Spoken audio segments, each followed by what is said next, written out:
তোমাদের পরীক্ষার কিন্তু আর বেশি সময় নাই। এসএসসি 26 ব্যাচ রসায়নে যদি তুমি যদি 80+ মার্কস পেতে চাও বা 90+ মার্কস পেতে চাও, তোমাকে অবশ্যই এই অধ্যায়টা পড়ে যেতে হবে। এই অধ্যায় পড়তে হবে কি একেবারে হাড্ডি গুড্ডি আলাদা করে ফেলতে হবে, অযথা পেশাল পায়রা লাভ নাই। ঠিক আছে প্রিয় শিক্ষার্থীরা, আমি এই অধ্যায়টাকে আজকের ক্লাসে এত সহজ করে দিব তোমাদের যে এই অধ্যায়টা শেষ করার পর এই অধ্যায়ের বেসিক যতটুকু আছে তোমার টোটাল ক্লিয়ার হয়ে যাবে, সিকিউ যতটুকু আছে টোটাল ক্লিয়ার হয়ে যাবে, এসকিউ যতটুকু আছে টোটাল ক্লিয়ার হয়ে যাবে। অর্থাৎ এই অধ্যায়টা আমরা প্রথম বেসিক পার্টটা শেষ করব, মানে টপিকটা শেষ করব।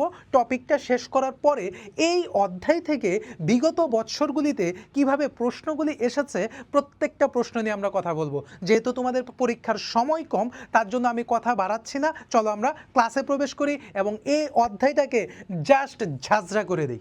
চলো আমরা আগে বুঝি যে রাসায়নিক বিক্রিয়া জিনিসটা আসলে কি। এটা খুবই একটা গুরুত্বপূর্ণ জায়গা যে রাসায়নিক বিক্রিয়া আসলে কি। মনে রাখবা প্রত্যেকটা বিক্রিয়ার বেসিক কনসেপ্ট হচ্ছে সে পুরাতন বন্ধনকে সে ভাঙবে, ভেঙে নতুন বন্ধন তৈরি করবে। আর নতুন বন্ধন তৈরি করার অর্থ হচ্ছে ভিন্নধর্মী একটা নতুন পদার্থ তৈরি করা। ধরো তুমি আকাশ যোগ বাতাস এই দুইটা বিক্রিয়া করলাম, বিক্রিয়া করে এখানে কি তৈরি হইল? বায়ু তৈরি হইল। ঠিক আছে, বায়ু মানে হচ্ছে কি আকাশ বাতাসেই তো বায়ুটা থাকে। তার মানে দেখো এইখানে আকাশ ছিল, এইখানেও বাতাস ছিল, বাট এখন দেখো সম্পূর্ণ একটা নতুন প্রোডাক্ট সৃষ্টি হয়েছে, সেটা কি? বায়ু। তার মানে রাসায়নিক বিক্রিয়ার সত্য হচ্ছে বা রাসায়নিক বিক্রিয়ার উদ্দেশ্য হচ্ছে বা রাসায়নিক বিক্রিয়ার ভাবনা হচ্ছে আমি বিক্রিয়া শেষে নতুন একটা পদার্থ তৈরি করব। আশা করি তোমাদের এই যে আমি 3-4 মিনিটের যে আলোচনাটা করেছি এই আলোচনাটা তোমাদের ক্লিয়ার হয়েছে এবং রাসায়নিক বিক্রিয়া সম্পর্কে তোমাকে একটা নিউ ফ্লেভার দিচ্ছে। ঠিক আছে, তো চলো আমরা একটু মানে বইয়ের সংজ্ঞাটা দেখি যে বইয়ে কিভাবে আলোচনা করেছে। আমার কথাটাই বইয়ে বলেছে যে ভিন্ন অবস্থায় পরিণত হওয়াকে ভৌত পরিবর্তন দরকার নয় এবং সম্পূর্ণ ভিন্নধর্মী নতুন পদার্থে পরিণত হওয়াকে কি বলা হয়? রাসায়নিক পরিবর্তন বলা হয়। যেটা আমি তোমাকে বলেছি যে আকাশ যোগ বাতাস ইকুয়াল টু বায়ু, অর্থাৎ দেখো সম্পূর্ণ নতুন পদার্থে সম্পূর্ণ ভিন্নধর্মী। ঠিক আছে, ভিন্নধর্মী মানে একই রকম না, আর অভিন্ন মানে একই রকম। ঠিক আছে, অ কথাটার মানে হচ্ছে একই। ঠিক আছে, অ কথাটার মানে হচ্ছে একই।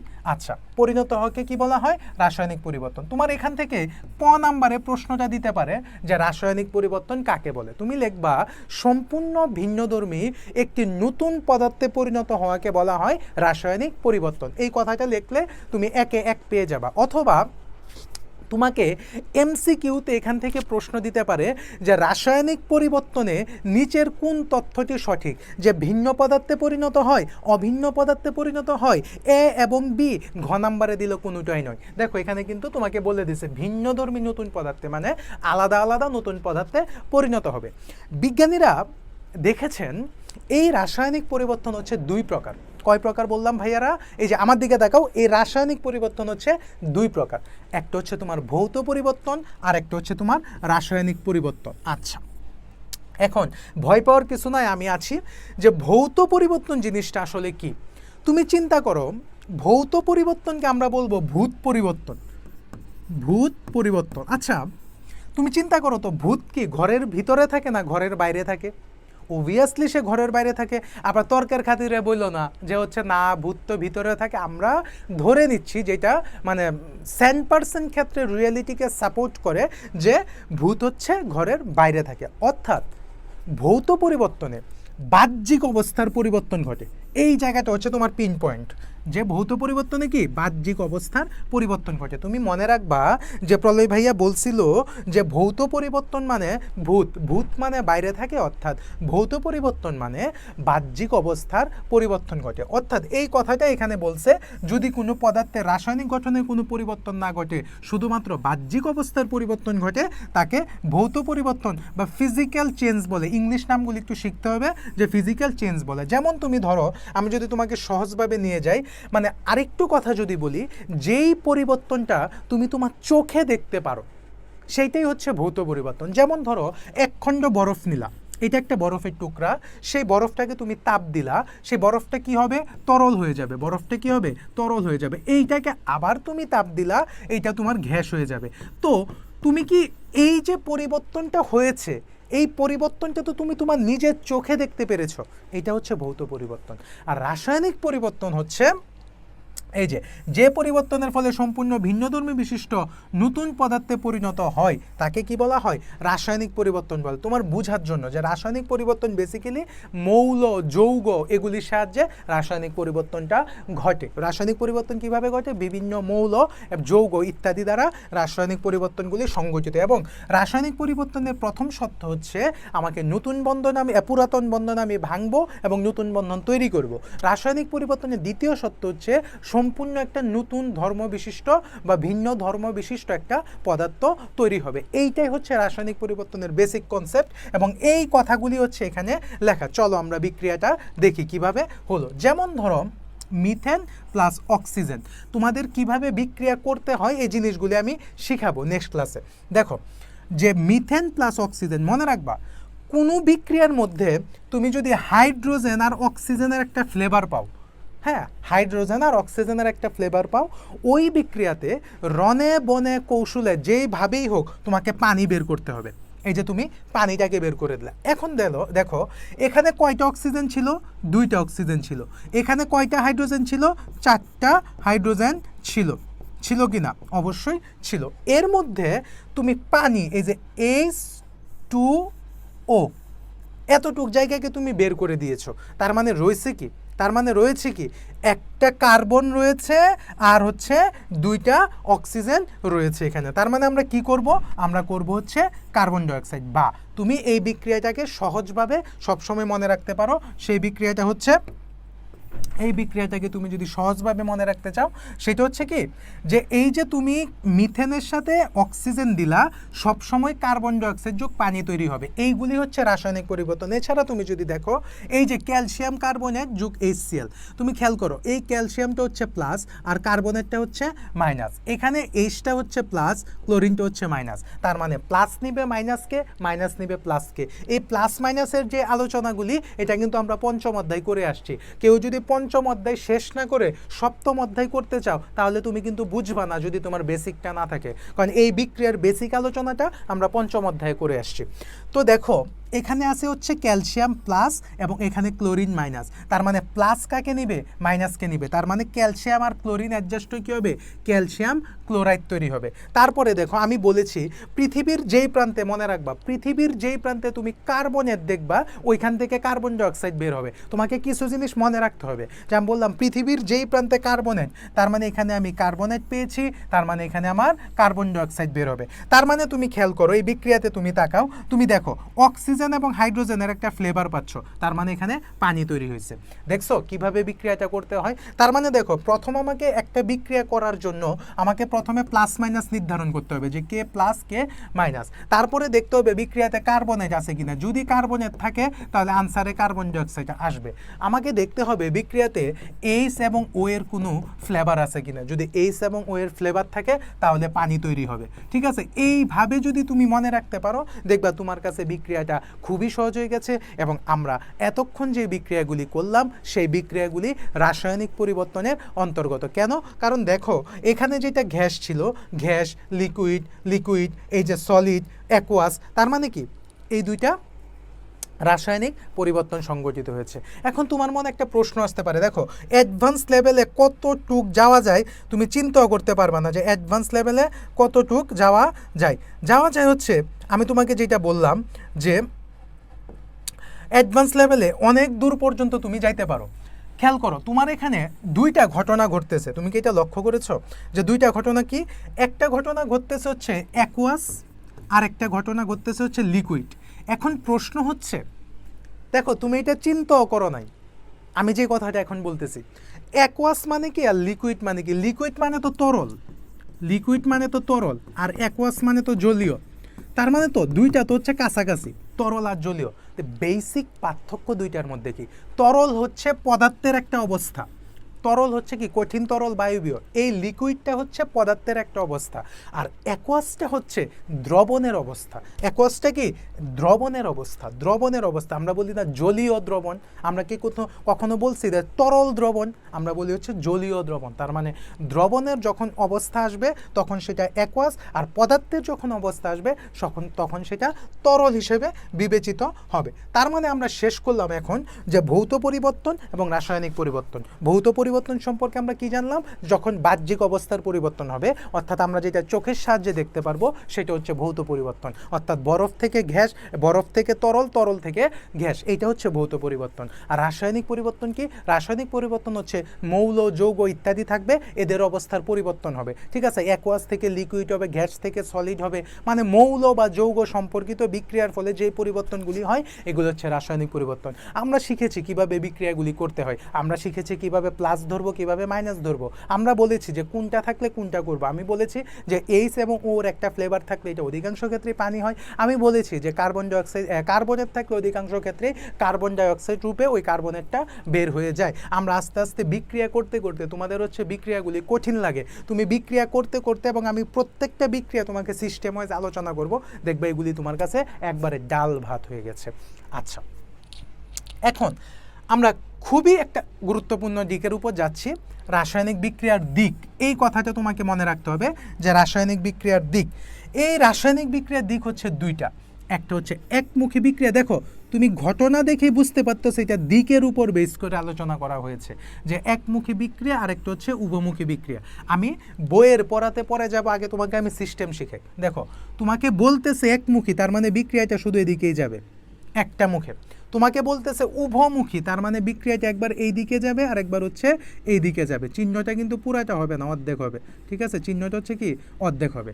তার মানে যে সকল বিক্রিয়া শুধুমাত্র একদিকে যায় তাকে একমুখী বিক্রিয়া বলে, আর যে সকল বিক্রিয়া শুধুমাত্র উভয় দিকে যায় তাকে হচ্ছে উভমুখী বিক্রিয়া বলা হয়। এখন ভাইয়ারা এইটা তো হয়েছে আমার বিক্রিয়া দেখে বোঝার জন্য যে এটা একমুখী হচ্ছে না উভমুখী হচ্ছে, কিন্তু পরীক্ষায় যদি প্রশ্ন আসে যে হচ্ছে একমুখী বিক্রিয়া কাকে বলে বা উভমুখী বিক্রিয়া কাকে বলে, এই কথাটা যদি আসে, তাহলে আমি যে কথাটা বলেছি এই কথাটা তুমি যদি খাতায় লেখো তাহলে টিচার মার্ক দিবে না। তোমাকে অবশ্যই সলিড সংজ্ঞা এবং অ্যাবস্ট্রাক্ট সংজ্ঞা তোমাকে দিতে হবে। তার মানে তুমি খেয়াল করো যে একমুখী মানে কি বিক্রিয়াটা একদিকে যাচ্ছে, বাট কনসেপ্ট কিন্তু এইটাই। তার মানে কি যে সকল বিক্রিয়া শুধুমাত্র বিক্রিয়ক থেকে উৎপাদের দিকে গমন করে, এই পাশে সবসময় বিক্রিয়ক থাকে এবং এই পাশে সবসময় উৎপাদ থাকে, অর্থাৎ যে সকল বিক্রিয়া শুধুমাত্র বিক্রিয়ক থেকে উৎপাদের দিকে গমন করে, অথবা যে সকল বিক্রিয়া শুধুমাত্র সম্মুখ দিকে গমন করে, অথবা দুইটা কথায়, যে সকল বিক্রিয়া বিক্রিয়ক থেকে উৎপাদের দিকে গমন করে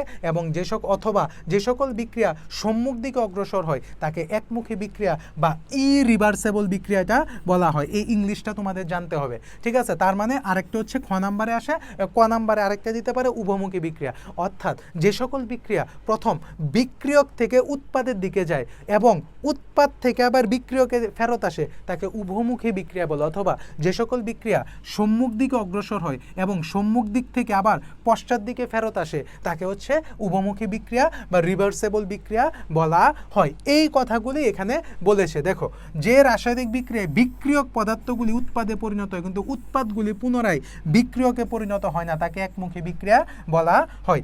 এই যে তুমি এই বিক্রিয়াটা দেখো, ক্যালসিয়াম কার্বনেট, এবং একমুখী বিক্রিয়ার চিহ্ন হচ্ছে এইটা, উভমুখী বিক্রিয়ার চিহ্ন হচ্ছে এইটা। এই যে কার্বনেট, এখানে কার্বনেট আছে মানে আমি কি বলছি, কার্বন ডাইঅক্সাইড বের হবে। দেখো কার্বন ডাইঅক্সাইড বের হয়েছে, তো কার্বন ডাইঅক্সাইড বের হয়েছে মানে কি এখানে ক্যালসিয়াম বাকি আছে না? হ্যাঁ, ক্যালসিয়াম বাকি আছে। কার্বন ডাইঅক্সাইড বের হয়েছে, এখানে অক্সিজেন ছিল হচ্ছে 3টা, বের হয়েছে 2টা আর রয়েছে একটা, আর এখানে আছে ক্যালসিয়াম। এই যে দেখো ক্যালসিয়াম অক্সাইড, ক্যালসিয়াম অক্সাইডের আরেক নাম হচ্ছে চুন, চুন চুন চুন, এই যে চুন।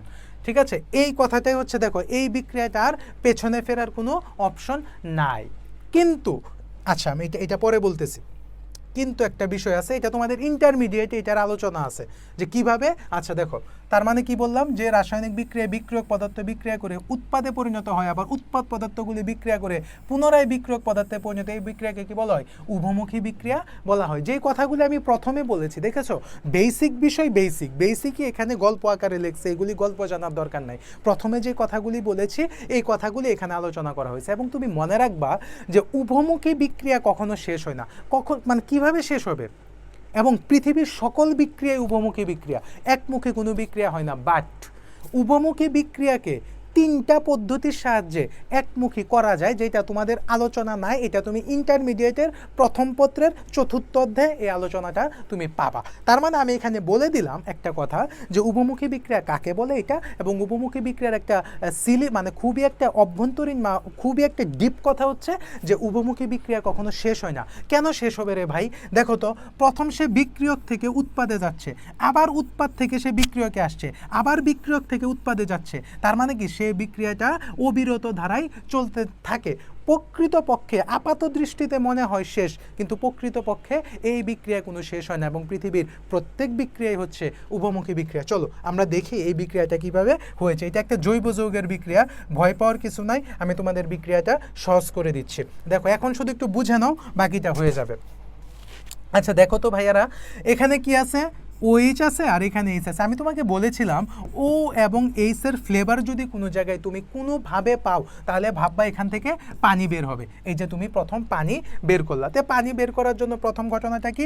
এখান থেকে আমি H-কে সরাইয়া দিলাম, আর এখান থেকে হচ্ছে OH-কে সরাইয়া দিলাম। কেন? কারণ পানি মানে কি? পানি মানে কি দেখো তো, H আর হচ্ছে OH, এটাই তো পানি। এই যে দেখো আমি একটা H সরাই দিলাম, আর হচ্ছে এখান থেকে OH সরাই দিলাম, তাহলে কে বাকি আছে? দেখো তো, বাকি আছে হচ্ছে C2H5O, আর এখানে বাকি আছে হচ্ছে CH3CO। এখানে দেখো সেম এটা লেখা, সেম। এই যে দেখো আনসার হচ্ছে এটা লেখা, যে এখানে কয়টা অক্সিজেন বাকি আছে? বেসিক্যালি বাকি আছে হচ্ছে এই যে দেখো এই 2টা অক্সিজেন, এই যে দেখো 2টা অক্সিজেন, ঠিক আছে। আর বাকি আছে কে? আর বাকি আছে হচ্ছে CH3, এই যে দেখো CH3 বাকি আছে, ঠিক আছে। আর কে বাকি আছে? আর বাকি আছে একটা কার্বন, এই যে দেখো একটা কার্বন। আর কে বাকি আছে? আর বাকি আছে হচ্ছে C2H5, এই যে দেখো C2H5। তার মানে কি তুমি লক্ষ্য করেছো? তার মানে কি তুমি ভাইয়া লক্ষ্য করেছো যে আমি যখন পানিটাকে বের করে দিলাম, তখন যা বাকি আছে সবগুলিকে আমি অ্যাডজাস্ট করে ফেলছি। এখানে কি আছে না আছে আমার দেখার দরকার নাই, আমি সবগুলিকে অ্যাডজাস্ট করে ফেলছি। তোমরা বিক্রিয়াটাকে হচ্ছে তোমাদের সামনে কঠিনভাবে প্রেজেন্ট করা হয়, আমার ক্লাসগুলি করো, দেখবা বিক্রিয়াতে তুমি বস হয়ে যাবে। আরে তোমাদের সময় যখন আমি ছিলাম আমিও বুঝতাম না, যখন একটু অ্যানালাইসিস করেছি, রিসার্চ করেছি এবং অধিক সময় ধরে পড়াচ্ছি, এগুলি আমরা বুঝে গেছি যে কীভাবে কীভাবে ঘটনাগুলি ঘটে। আচ্ছা, আশা করি তোমাদের এই যে দেখো তো H এবং I, আয়োডিন। এখন তোমার মনে প্রশ্ন আসতে পারে এখানে 2 হইলো কেন? দেখো এখানেও কিন্তু হাইড্রোজেন 2টা আছে, বাট আমি যদি বিক্রিয়াটাকে যদি এরকম রাখতাম না, বিক্রিয়াটা ঠিক ছিল। বাট আমি এখানে যখন 2 দিয়েছি, এখানে যখন 2 দিয়েছি, এখন এই 2 ভাইকেও তো একটা পয়েন্টে আনতে হবে। এখানে হাইড্রোজেন 2টা, বাট এখানে হাইড্রোজেন একটা, তার জন্য এখানে আমি 2 দিলাম। এখানে 2 দেওয়ার অর্থ এই 2 এও পাইছে, এই 2 এও পাইছে, তার মানে এখন দেখো মিলে গেছে। এই যে হাইড্রোজেন 2টা, হাইড্রোজেন 2টা, আয়োডিন 2টা, আয়োডিন 2টা। এইভাবে হচ্ছে আমরা প্রত্যেকটা বিক্রিয়া হচ্ছে অ্যানালাইসিস করে পড়ব। আচ্ছা, আমি আশা করছি আমার বেসিক আলোচনা এবং এখানে যে ডিপ আলোচনাগুলি করেছি, এর মাধ্যমে তোমার একমুখী বিক্রিয়া, উভমুখী বিক্রিয়া কমপ্লিটলি শেষ হয়েছে, ঠিক আছে। তারপরে আমরা দেখব হচ্ছে আরেকটা। দেখো আমরা খুব বেসিক আলোচনা করতেছি, এখন খুবই বেসিক আলোচনা করতেছি, খুবই বেসিক আলোচনা করতেছি। দেখেছো আমার কথাটা এখানে বলে দিছে আবার, উপযুক্ত সত্ত্বে সব বিক্রিয়ায় উভমুখী বিক্রিয়া, খুব বিক্রিয়া উভমুখী বিক্রিয়া, একমুখী বলে মনে হয়। দেখছো আমি বললাম না যে একমুখী মনে হয়, কিন্তু প্রকৃতপক্ষে পৃথিবীর সকল বিক্রিয়ায় উভমুখী বিক্রিয়া। দেখো এই গল্প গুজব না পড়ে আমার কথাগুলি যদি তুমি খাতায় নোট করো, বারবার রিভাইজ দেবে, দেখবা পরীক্ষা হুবাহুব কমন পাইছো। কারণ আমরা ইন্টারমিডিয়েট থেকে তোমাকে আমি এটা নিয়ে আসছি কনসেপ্টটা, তার মানে বুঝতেই পারতেছি এটা অনেক অ্যাডভান্স লেভেল থেকে লো লেভেলে নিয়ে আসছি কনসেপ্টটা। তো কাজেই এটা ভালোভাবে দেখবা, এটা পরীক্ষায় আসে কেমন। আচ্ছা, এখন আমরা দেখব রাসায়নিক বিক্রিয়ায় তাপের পরিবর্তন, খুবই গুরুত্বপূর্ণ একটা আলোচনা, এবং এখান থেকে এইটা দিয়ে তোমার উদ্দীপক হয় পরীক্ষায়, এটা দিয়ে উদ্দীপক হয়। দেখো তাপ উৎপাদী বিক্রিয়া, এখানে 2টা আছে, একটা হচ্ছে তাপ উৎপাদী বিক্রিয়া আর একটা হচ্ছে তাপ হারি বিক্রিয়া। কি বললাম? তাপ উৎপাদী বিক্রিয়া আর একটা হচ্ছে কি তাপ হারি বিক্রিয়া। আচ্ছা খেয়াল করো তো, এই জিনিসটাকে তুমি যদি সন্ধি বিচ্ছেদ করো, তাপ যোগ উৎপাদী, ঠিক আছে, তাপ যোগ উৎপাদী, এইটাই তো তাপ উৎপাদী। আচ্ছা, এই ঘটনার মাধ্যমে আমি কি বলতেছি, অর্থাৎ যেই সকল বিক্রিয়ায় তাপ উৎপন্ন হয়, তারা হচ্ছে তাপ উৎপাদী। আর যেই সকল বিক্রিয়ায় তাপ হারায়া যায় তারা হচ্ছে কি তাপ হারিয়ে, এখানে হচ্ছে হারিয়ে যায়, এখানে কি হারিয়ে যায়। যে সকল বিক্রিয়ায় কি তাপ উৎপন্ন হয় তারা হচ্ছে তাপ উৎপাদী, আর যে সকল বিক্রিয়ায় হচ্ছে তাপ হারিয়ে যায় তারা হচ্ছে কি তাপ হারি। এখন প্রশ্নটা হচ্ছে এখানে আরেকটা জিনিস আছে, এখানে আরেকটা জিনিস আছে। টিচার যদি তোমার মানে তুমি যদি এই সংজ্ঞাটা থেকে যদি বের হয়ে, আমি একটা কথা বলে দিচ্ছি, ওই কথাটা যদি তুমি খাতার মধ্যে অ্যাডজাস্ট করতে পারো, টিচার বুঝবে যে তুমি বেস্ট পড়াশোনা করেছো। খেয়াল করো, তাপ উৎপাদীর ঘটনাটা হচ্ছে, তাপ উৎপাদীর বেসিক ঘটনাটা হচ্ছে এই বিক্রিয়ায় তাপ নির্গত হয়, নির্গত হয়, আর এই বিক্রিয়ায় হচ্ছে তাপ শোষিত হয়, শোষিত হয়। এখন তুমি খেয়াল করো যে ভাই কি বললাম, তুমি যদি পরীক্ষার খাতায় লেখো যে যে রাসায়নিক বিক্রিয়ায় তাপ উৎপন্ন হয় তাদেরকে তাপ উৎপাদী বিক্রিয়া বলে, এই সংজ্ঞাটা হবে। কিন্তু তুমি যদি দাঁড়ির পরে যদি লিখে দাও তাপ উৎপাদী বিক্রিয়ায় সাধারণত তাপ নির্গত হয়, এখন তুমি আমারে বুঝাও তাপ যদি তোমার শরীরে না লাগে তুমি বুঝবা কিভাবে যে জায়গাটা গরম হয়েছে না হালকা হয়েছে? তার মানে অবভিয়াসলি তোমার শরীরে তাপ লাগতে হবে, আর তোমার শরীরে তাপ লাগার অর্থই হচ্ছে তাপ নির্গত হইলেই তো তোমার শরীরে লাগবে, আর তখন তুমি বলতে পারবে এই জিনিসটা গরম, তার মানে এই জিনিসটা তাপ উৎপন্ন করতেছে। অর্থাৎ তাপ উৎপাদী বিক্রিয়ায় তাপের নির্গত হয় মানে তাপ নির্গমন ঘটে, আর তাপ হারি বিক্রিয়ায় তাপের শোষণ ঘটে মানে তাপ হারায়া যায়। এই কথাটা যখন এমসিকিউতে আসে তোমরা হচ্ছে হজবরল লাগিয়ে দাও। কেন? কারণ তোমার সামনে যে কথা বলতেছে সে তোমাকে জিনিসটা প্র্যাকটিক্যালি নিয়ে আসতেছে না, সে নিজেকে প্রেজেন্ট করা নিয়ে ব্যস্ত। তুমি এই জিনিসটা খেয়াল করো যে তাপ উৎপাদী, একটা বিক্রিয়া তাপ উৎপাদী, এই জিনিসটা তুমি কখন বুঝবা? যখন তোমার শরীরে তাপ লাগবে। তোমার শরীরে কখন তাপ লাগবে? যখন ওই পদার্থটা তোমাকে তাপ দিবে, অর্থাৎ ওই পদার্থটা থেকে তাপ নির্গত হবে। অর্থাৎ উপরোক্ত আলোচনা থেকে আমি তোমাদের বলতে পারি তাপ উৎপাদী বিক্রিয়ায় সাধারণত তাপ নির্গত হয়, আর তাপ হারি বিক্রিয়ায় সাধারণত তাপ শোষিত হয়। এইটা হচ্ছে ক নাম্বারের একটা আলোচনা চলে গেল এবং খুবই ডিপ একটা আলোচনা চলে গেল। এখন প্রশ্ন হচ্ছে আমি একটা বিক্রিয়া দেখে কিভাবে বুঝবো ওই বিক্রিয়াটা তাপ উৎপাদী না তাপ হারি? চলো এই জিনিসটা আমি তোমাদের ক্লিয়ার করে দিচ্ছি সুন্দরভাবে। মনে রাখবা, তাপ উৎপাদী বিক্রিয়ায় ডেল এস এর মান সবসময় নেগেটিভ হয়। এটা হচ্ছে খুবই একটা কমন কথা। দেখো এখানে ঘটনাটা হচ্ছে বিপরীত, তাপ হারি বিক্রিয়ায় ডেল এস এর মান পজিটিভ হয়, আর তাপ উৎপাদী বিক্রিয়ায় ডেল এস এর মান নেগেটিভ হয়। এইটা একবারে প্রথমে মুখস্থ। বাট এখনের প্রশ্নগুলি মানে আমরা আপডেট প্রশ্নগুলি যদি অ্যানালাইসিস করি আমরা দেখতে পারবো যে এইখানে এখন আর এই সিস্টেমেটিক্স ওইটা থাকে না যে ডেল এস নেগেটিভ, এটা আমি ধরে ফেলবো তাপ উৎপাদী। তারা কি করে এরকম একটা চিহ্ন দিয়ে এখানে একটা কিছু মান অ্যাড করে দেয়। আচ্ছা তুমি একটা ডিপ কনসেপ্ট চিন্তা করো, আমরা বইয়ের কথাটাই নেই, এই যেটা, হ্যাঁ আমরা হচ্ছে বইয়ের কথাটাই নেই। দেখো নাইট্রোজেন আর হাইড্রোজেন মিলিত হয়ে অ্যামোনিয়া তৈরি করছে, তোমার সামনে এইরকম ফরম্যাটটা দেওয়া আছে। এখন তুমি চিন্তা করো, আরে ভাই খেয়াল করো এখানে প্লাস দেওয়া, এখানে প্লাস দেওয়ার অর্থ কি? এখানে আরও তাপ যুক্ত হয়েছে, তার মানে এটা একটা তাপ উৎপাদী বিক্রিয়া। এদিকে দেখো, এদিকে এদিকে এদিকে এদিকে দেখো, এখানে কি এটা একটা তাপ উৎপাদী বিক্রিয়া।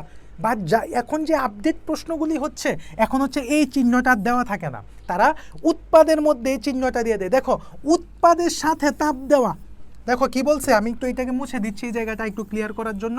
দেখো উৎপাদের সাথে তাপ দেওয়া, খেয়াল করছো, উৎপাদের সাথে প্লাস দিয়ে তাপ দিয়ে দিছে, তার মানে কি এই বিক্রিয়ায় আরও তাপ উৎপন্ন হচ্ছে, সেটা হচ্ছে 92 কিলো জুল।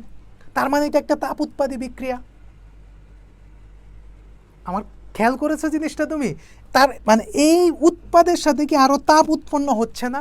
এটা এই চিহ্ন না দিয়ে এই চিহ্ন দিয়ে দিছে, ওরা হচ্ছে ট্রিক্স করে ফেলছে এখানে, যে এই উৎপাদের সাথে প্লাস 92 কিলো জুল, তার মানে এখানে 92 কিলো জুল তাপ উৎপন্ন হয়েছে, বা 92 কিলো জুল তাপ আরও আছে। এই যে প্লাস দিয়ে বুঝাই দিছে এটার সাথে আরও 92 কিলো জুল, তার মানে এই ফরম্যাটে থাকলে ওইগুলি তাপ উৎপাদী বিক্রিয়া। আশা করি তাপ উৎপাদী বিক্রিয়ার ঘটনাটা তোমরা ক্লিয়ার হয়ে গেছো। হ্যাঁ, এই যে ডেল এস এর মান ঋণাত্মক হয়, আমি এখানে বলে দিছি। হ্যাঁ, ডেল এস দ্বারা প্রকাশ করা হয়। এই যে দেখো ডেল এস এর মান ঋণাত্মক, আর হচ্ছে উৎপাদের সাথে হচ্ছে প্লাস থাকবে। দুইটা সিস্টেম, উৎপাদের সাথে প্লাস থাকবে। হ্যাঁ, এই ঘটনাটা হচ্ছে তাপ উৎপাদী বিক্রিয়ার আলোচনা, এবং এইটা অনেক সময় এমসিকিউতে আসে, যেখানে কত তাপমাত্রা ব্যবহার করা হয়, 450 থেকে 500, এটা হচ্ছে অ্যামোনিয়া উৎপাদন। অ্যামোনিয়া উৎপাদন, যারা চালাক তারা কি করে, তারা ডিরেক্ট মনে রাখে যে অ্যামোনিয়া উৎপাদন একটি তাপ উৎপাদী বিক্রিয়া। ঠিক আছে, এটা তোমাদের বইয়ে অ্যামোনিয়া এটা নিয়ে বেশি আলোচনা করেছে। এখন দেখো, মনে রাখবা তাপ উৎপাদীর পুরা বিপরীত ঘটনা হচ্ছে তাপ হারি। অলরেডি আমি আগে একটা কনসেপ্ট তৈরি করেছি, এখন সেই কনসেপ্টের উপর বেস করে দেখো এখানে বলেছে যে রাসায়নিক বিক্রিয়ায় তাপ শক্তির শোষণ ঘটে সেই রাসায়নিক বিক্রিয়াকে তাপ শোষী বিক্রিয়া বা তাপ হারি বিক্রিয়া বলে। আমি বলেছি না যে তাপ উৎপাদী বিক্রিয়ায় তাপ নির্গত হয় আর তাপ হারি বিক্রিয়ায় তাপের শোষণ ঘটে, এই কথাটাই হচ্ছে তারা এখানে বলেছে। এবং আমি বলেছি যে তাপ উৎপাদী বিক্রিয়া চিনার উপায় হচ্ছে ডেয়ালিসের মান নেগেটিভ হবে, এবং আমি বলেছি উৎপাদের সাথে প্লাস একটা তাপের মান দেওয়া থাকবে, এটা হচ্ছে তাপ উৎপাদী। এবং তাপ হারি হচ্ছে এর পুরা উল্টা। তার মানে কি, তাপ হারি বিক্রিয়ায় ডেয়ালিসের মান কি হয়, সবসময় পজিটিভ হয়। আচ্ছা, ওইখানে কি উৎপাদে প্লাস দেওয়া ছিল না তাপ উৎপাদী বিক্রিয়ায়, এবং তাপ হারি বিক্রিয়ায় হচ্ছে বিক্রিয়কে প্লাস দেওয়া। দেখেছো এই জায়গাগুলি কেন যে তোমাদের ক্লিয়ার করা হয় না, মানে I am so much confused যে কেন তোমাদের এই জায়গাটা কিসের উপর বেস করে এই জায়গাটা তোমাদের ক্লিয়ার করা হয় না। এই ড্যালেজ এই ড্যালেজ দিয়ে বুঝাইতে এখন টিচাররা যুগের সাথে সাথে প্রশ্ন আপডেট হয় এবং তার জন্য পড়াশুনো আপডেট করতে হয়। ঠিক আছে, এই যে সিস্টেমটা তুমি দেখো, তুমি যখন উৎপাদে দিয়েছ, আমি বলেছি উৎপাদে প্লাস কোনো মান থাকলে এটা তাপ উৎপাদী, এবং আমি বলেছি তাপ উৎপাদীর পুরা বিপরীত ঘটনা ঘটে তাপ হারিতে। উৎপাদে প্লাস থাকলে যদি তাপ উৎপাদী হয় তাহলে কি বিক্রিয়কে প্লাস মান থাকলে সেটা তাপ হারি বিক্রিয়া। আশা করি এর মাধ্যমে তোমাদের তাপ উৎপাদী এবং তাপ হারি বিক্রিয়ার কনসেপচুয়াল মানে ডিসকাশনটা অ্যাবস্ট্রাক্টলি শেষ হয়েছে। ক্লিয়ার? তার মানে আমরা প্রথম পড়েছি রাসায়নিক বিক্রিয়া কি, এইটা পড়েছি। আমরা পড়েছি ভৌত পরিবর্তন কাকে বলে, রাসায়নিক পরিবর্তন কাকে বলে। আমরা পাশাপাশি পড়েছি হচ্ছে যে ভৌত পরিবর্তন, রাসায়নিক পরিবর্তন, এটা পড়েছি। আমরা পড়েছি একমুখী বিক্রিয়া কি, এর ডিটেলস, উভমুখী বিক্রিয়া কি, এর ডিটেলস। আমরা পড়েছি তাপ উৎপাদী বিক্রিয়া কি, এর ডিটেলস, তাপ উৎপাদী বিক্রিয়া আমি কিভাবে চিনব, ব্যতিক্রম আলোচনাটা করেছি। আমরা করেছি তাপ হারি বিক্রিয়া কিভাবে চিনব, এর ডিটেলস এবং এর ব্যতিক্রম আলোচনাটাও আমরা করেছি। ঠিক আছে, চলো এখন হচ্ছে আমরা সবচেয়ে গুরুত্বপূর্ণ একটা আলোচনায় যাব, সেটা হচ্ছে ইলেকট্রনের স্থানান্তর। কি বললাম, সবচেয়ে গুরুত্বপূর্ণ আলোচনাটা হচ্ছে কি, ইলেকট্রনের স্থানান্তর। আচ্ছা, ইলেকট্রনের স্থানান্তরকে এটা দুইটা ভাগে ভাগ করা যায়, একটা হচ্ছে রেডক্স বিক্রিয়া আর একটা হচ্ছে কি নন রেডক্স বিক্রিয়া।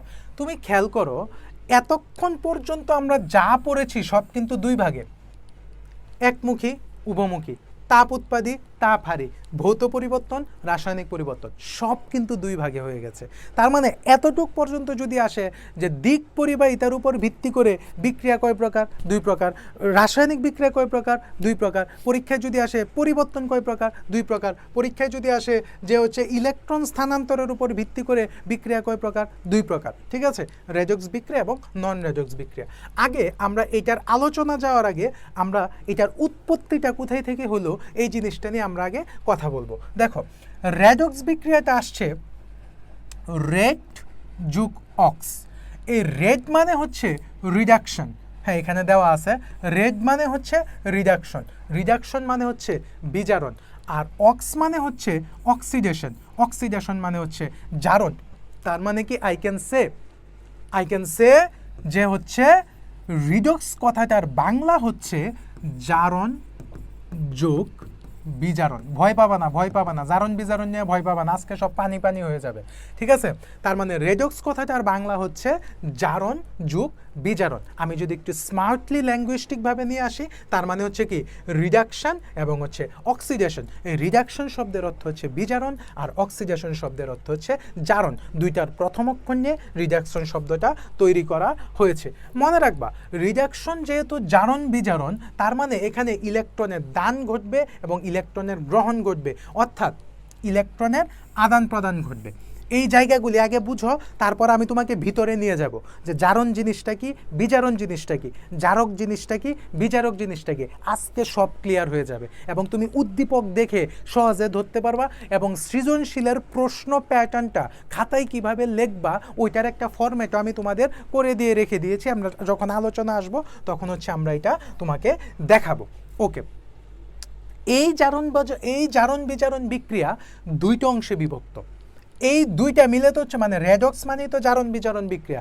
আর জারণ বিজারণ মানেই তুমি কিচ্ছু না বুঝো, তুমি এইটা তো বুঝো যে জারণ বিজারণ মানেই হচ্ছে কি ইলেকট্রনের আদান প্রদান ঘটবে, মানে কেউ ইলেকট্রন দিবে কেউ ইলেকট্রন নিবে। যেমন সোডিয়াম ইলেকট্রন দেয়, ক্লোরাইড ইলেকট্রন গ্রহণ করে, এইটা হচ্ছে একটা কি জারণ বিজারণ বিক্রিয়া। এখন তুমি শুধু আমার কথাগুলিকে মাথায় সেট আপ করো, দেন যখন আমরা প্র্যাকটিক্যালি বুঝবো তখন বিষয়টা দেখবা পানি পানি হয়ে গেছে। ঠিক আছে, এই যে জারণ বিজারণ বিক্রিয়াটা এখানে হচ্ছে এই রেডক্স বিক্রিয়াটা হচ্ছে দুই প্রকার। হ্যাঁ, একটা হচ্ছে জারণ অর্ধ বিক্রিয়া আর একটা হচ্ছে বিজারণ অর্ধ বিক্রিয়া। আচ্ছা, এতটুকু খেয়াল রাখবে যে জারণ বিজারণ বিক্রিয়া দুইটা অর্ধাংশে বিভক্ত।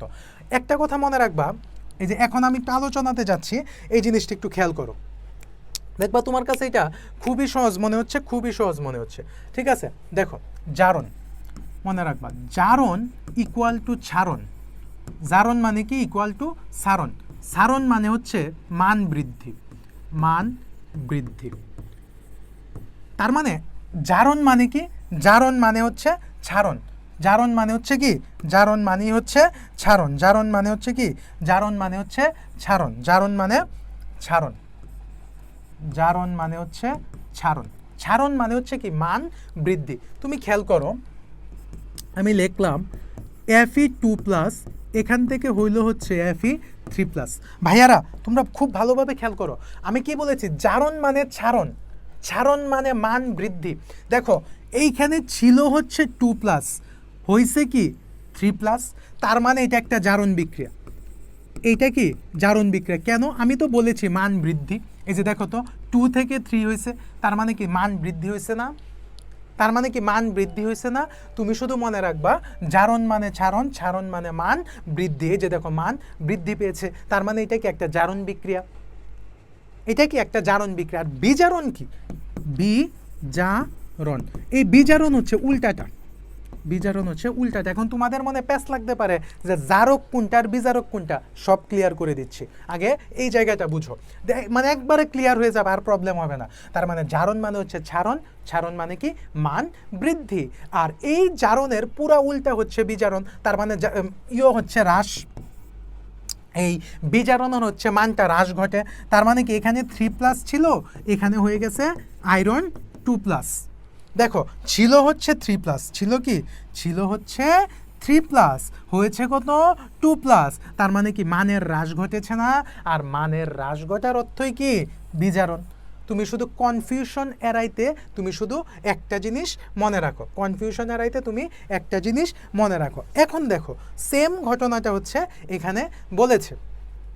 দেখো এইটা বোঝার জন্য এখন আমাদের বুঝতে হবে জারণ অর্ধ বিক্রিয়া কি, বিজারণ অর্ধ বিক্রিয়া কি।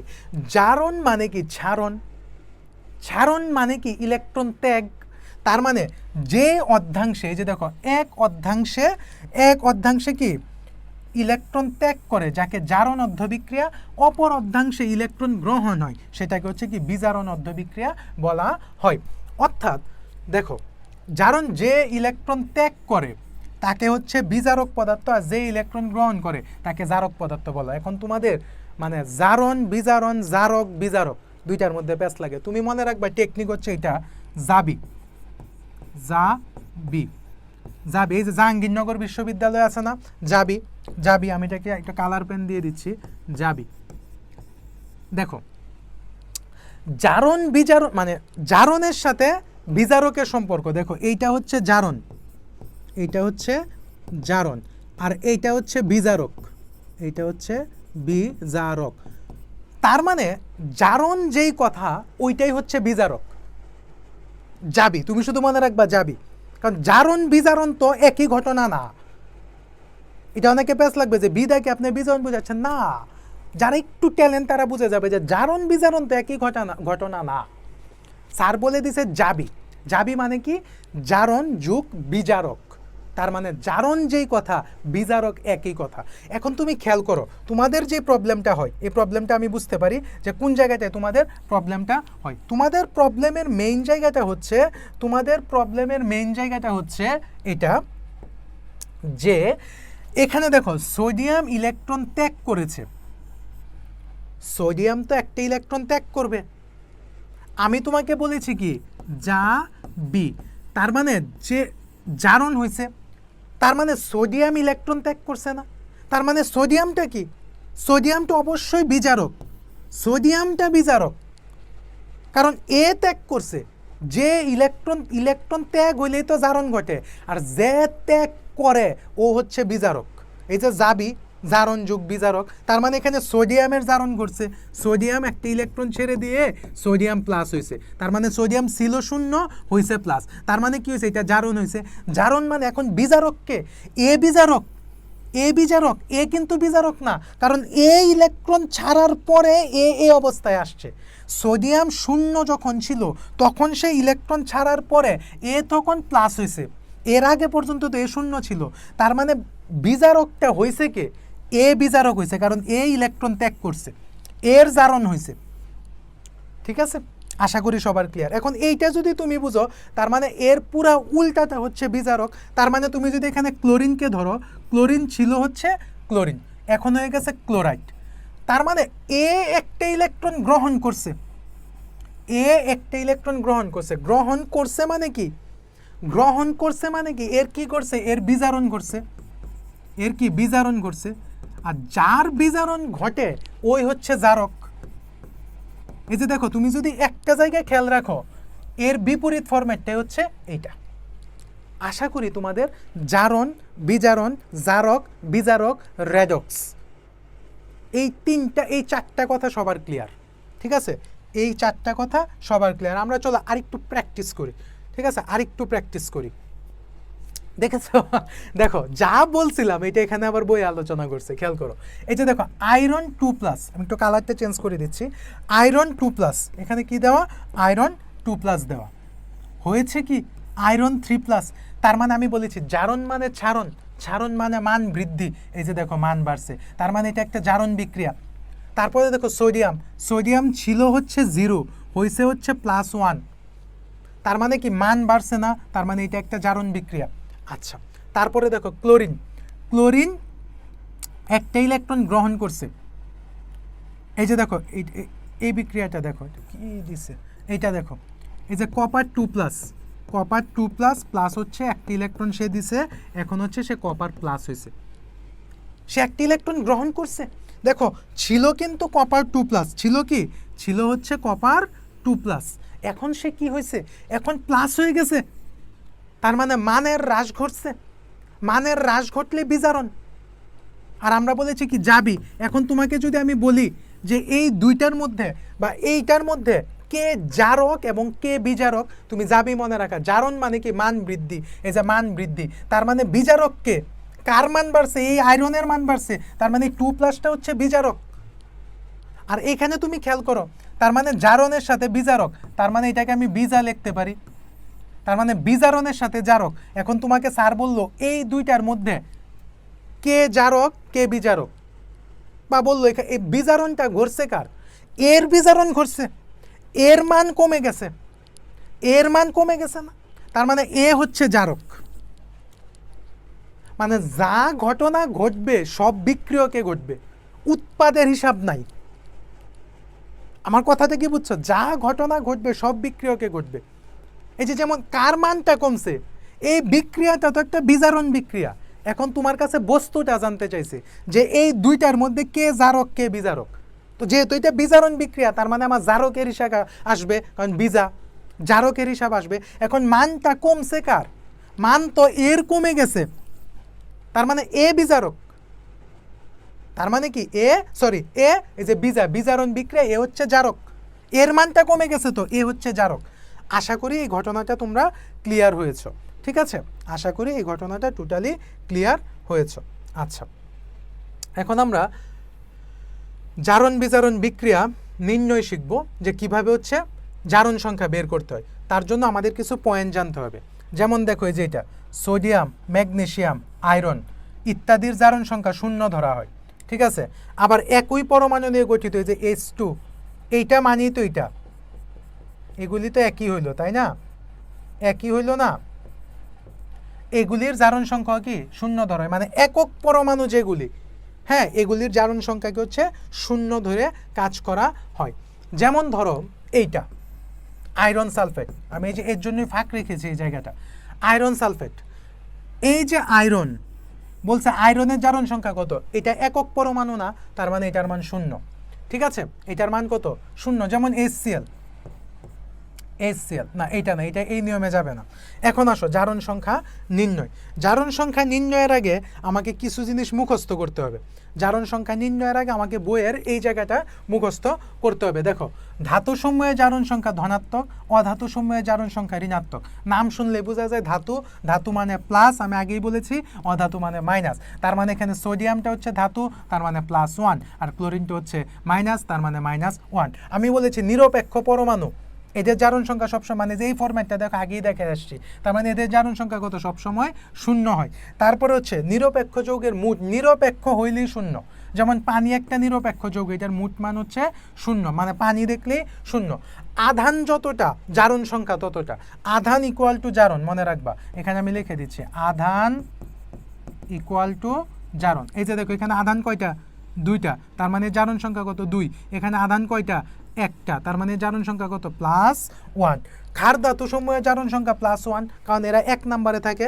মৃৎক্ষার ধাতু সমূহের জারণ সংখ্যা +2, এরা হচ্ছে 2 নম্বরে থাকে। ধাতব হ্যালাইড যেগুলি, ধাতব হ্যালাইড এই কথাটাই তোমরা বুঝো না। ধাতব হ্যালাইড মানে হচ্ছে ধাতু যুগ হ্যালোজেন, এগুলিকে বলা হয় হচ্ছে কি তোমার ধাতব হ্যালাইড। এই যে দেখো ধাতু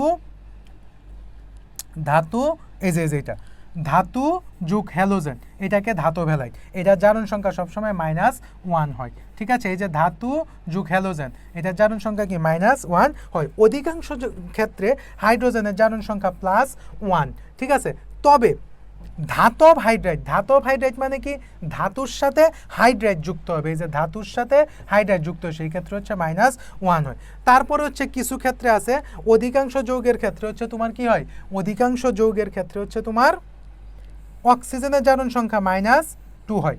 শুধুমাত্র পার অক্সাইড কারা, এই যে এই ফরম্যাটগুলি হচ্ছে পার অক্সাইড, এই যে দেখো ডাবল আছে, এরা হচ্ছে পার অক্সাইড, এদের ক্ষেত্রে অক্সিজেনের জারণ সংখ্যা কি -1 হয়। আর সুপার অক্সাইড, এই যে এগুলি ডিরেক্ট পরীক্ষায় দেয়, বুঝছো, এই উদাহরণগুলি, এই যে এইটা পরীক্ষায় বেশি আসে, যে আমি একটু দাগায় দিচ্ছি যে এখান থেকে কোন জায়গাটা বেশি আসে, এই যে এইটা বেশি আসে, K2O2, এর জারণ সংখ্যা কত -1। পরীক্ষায় আসে হচ্ছে এইটা KOO, এটার জারণ সংখ্যা হচ্ছে +1/2। চলো আমরা কিছু এখন প্র্যাকটিস করি, এগুলি তোমাকে মুখস্থ করতে হবে, স্যার আর কোনো অপশন নাই। ঠিক আছে, তারপরে বলছে জারণ সংখ্যা নির্ণয়, এগুলি পড়ার দরকার নেই, আমি তোমাকে আগে সিস্টেম শেখাচ্ছি। দেখো KMNO4, এখানে বলছে এর জারণ সংখ্যা নির্ণয় করো। যার জারণ সংখ্যা নির্ণয় করতে বলছে, ওকে আমরা X ধরবো। ঠিক আছে, X ধরবো। তুমি দেখো পটাশিয়াম কি 1 নম্বরে আছে না, এবং এটা একটা ক্ষার ধাতু, আমরা কিন্তু পড়ে আসছি, ক্ষার ধাতুগুলির জারণ সংখ্যা হচ্ছে +1 দিলাম। তারপরে হচ্ছে প্লাসের ক্ষেত্রে আমরা কি পড়বো, যে এটাকে আমরা কি ধরবো, এটাকে হচ্ছে আমরা X ধরবো। ঠিক আছে, X ধরলাম। আর আমরা পড়ে আসছি কি অক্সিজেনের জারণ সংখ্যা হচ্ছে কি -2, পড়ে আসছি না, তার মানে -2 দিলাম। দেওয়ার পর এই সংখ্যাটা হচ্ছে গুণ দিয়ে দিলাম, =0। হিসাব করে দেখবা X +7 আসে, 7 আসবে, 4 দোকানে 8, এটা ওই পাশে গেলে এক্সট্রা এই পাশে থাকলে 7 হয়ে যাবে।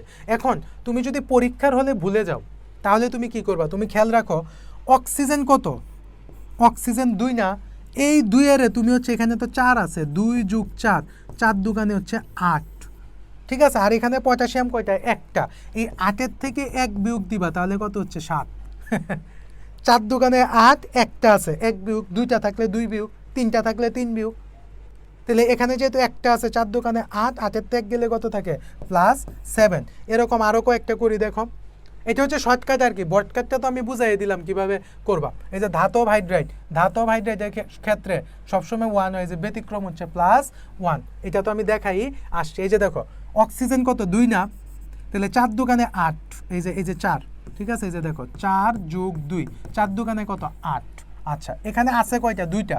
তো এই 8-এর থেকে 2 বিয়োগ দিয়ে দাও, কত হয়? 6। তার মানে অক্সিজেন এই সালফিউরিক অ্যাসিডের জারণ সংখ্যা কত? +6। এইটা হচ্ছে তোমার এমসিকিউর জন্য, যে এই ফরম্যাটটা যে শিখাইলাম এটা হচ্ছে এমসিকিউর জন্য। এটা তোমরা যখন অ্যাডমিশন দিবা তখন এটা তোমাদের কাজে লাগবে। আর ব্রড কাজের হিসাবটা তো তোমাকে আমি বললামই, যে ব্রড কাজের হিসাবটা কি করবা? ব্রড কাজের হিসাবটা হচ্ছে এই যে হাইড্রোজেন 1 এর সাথে 2 গুণ, এই যে 2 আছে, এটাকে আমরা এক্স ধরবো, আর এটা হচ্ছে -2 গুণ 4 ইকুয়াল টু দেখবা +6 আসছে। ঠিক আছে, এখন তুমি খেয়াল করো পরীক্ষায় সবচেয়ে বেশি আসে যেটা, এই প্রশ্নটা। এই প্রশ্নটা হচ্ছে কি পরীক্ষায় বেশি দেয়, এইটা দেয় হচ্ছে গ নাম্বারে অথবা ঘ নাম্বারে, যে জারণ বিজারণ একটি কি যুগৎপদ ঘটনা। এই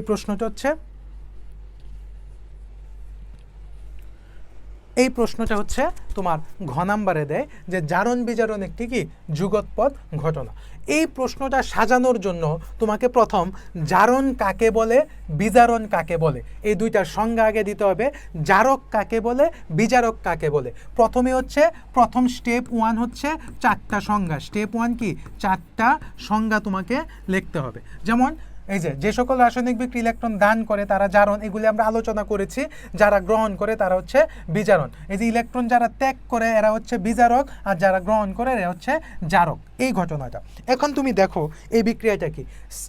প্রথম তো স্টেপ 1 শেষ, স্টেপ 2তে হচ্ছে অর্ধ বিক্রিয়া দেখাইতে হবে। স্টেপ 2তে কি দেখাইতে হবে? অর্ধ বিক্রিয়া। দেখো আমি কনসেপ্টের মধ্যে তোমাকে আলোচনা করে দিচ্ছি কিভাবে তুমি দাগাবা, মানে কিভাবে খাতায় স্টেপটা সাজাবা। তারপরে ধরো এই যে একটা বিক্রিয়া নিল, খেয়াল করো সোডিয়াম হচ্ছে 0 ছিল, তারপর সে একটা ইলেকট্রন দিয়েছে। ঠিক আছে, তার মানে একটি ইলেকট্রন যেহেতু সে দান করেছে, যেহেতু সে ধাতু, তার মানে এটা হচ্ছে জারণ অর্ধ বিক্রিয়া। তার মানে ক্লোরিনটা হবে বিজারণ, কারণ ক্লোরিন তো অধাতু, সে একটা গ্রহণ করবে। তার মানে এই যে দেখো জারণ বিজারণ বিক্রিয়া। এখন দুইটাকে তুমি যোগ করে দাও। স্টেপ 3 হচ্ছে দুইটা যোগ, এই যে যোগ চিহ্ন, জারণ অর্ধ বিক্রিয়া, বিজারণ অর্ধ বিক্রিয়া। তার মানে দুইটাকে একসাথে নিয়ে আসো, দুইটাকে একসাথে নিয়ে আসো। এই যে এইটা লেখো, এইটা লেখো, এইটা লেখলা, এই যে এইটা লেখলা, তারপর হচ্ছে এই যে এইটা একসাথে লেখলা, এই যে ক্লোরিন ক্লোরিন, এই যে দুইটা, এই যে এই দুইটা লেখলা। ঠিক আছে, তারপর লিখলা কি নিচেও লিখতে পারো, ভুল হবে না। তারপরে তুমি কি লিখলা? সোডিয়াম আর ক্লোরিন। লেখার পর দুইটা একসাথে বিক্রিয়া করে কি হয়েছে?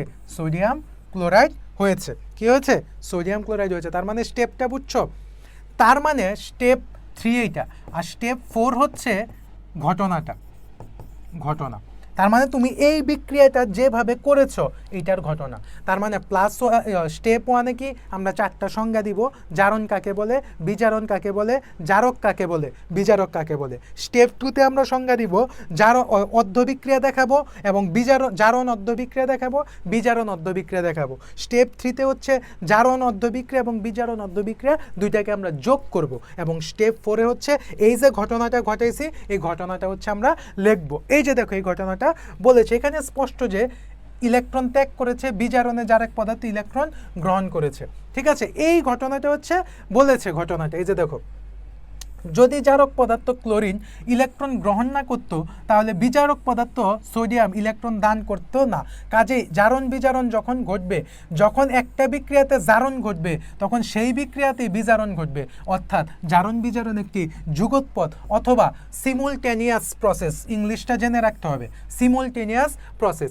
অর্থাৎ একটা বিক্রিয়াতে যদি জারণ ঘটে ওই বিক্রিয়াতে হচ্ছে বিজারণ ঘটবে, আর যার জারণ ঘটবে এটা হচ্ছে বিজারক। তার মানে এই কথাটা এখানে বলছে, আমরা বলছি না যাবি বিজা, আর যার বিজারণ ঘটবে, যার বিজারণ ঘটবে এ হচ্ছে কি জারক, যার বিজারণ ঘটবে কি এ হচ্ছে জারক। এই কথাটাই হচ্ছে তারা এখানে বলেছে। তার মানে যে এই বিক্রিয়াতে সোডিয়ামটা কি হয়েছে? সোডিয়াম প্লাসে রূপান্তরিত হয়েছে। তার মানে কি এইটা জারণ, মানে মান বাড়ছে, 0 থেকে প্লাস হয়েছে। তার মানে কি এটা যদি জারণ হয় তার মানে এ বিজারক, আর এর হচ্ছে মান দেখো কি হয়েছে, 0 ছিল মাইনাস হয়ে গেছে, তার মানে কি মান আরো কমছে। তার মানে কি এটাতে বিজারণ ঘটছে। এর বিজারণ ঘটার মানে কি এটা একটা জারক, ক্লোরিনটা একটা জারক।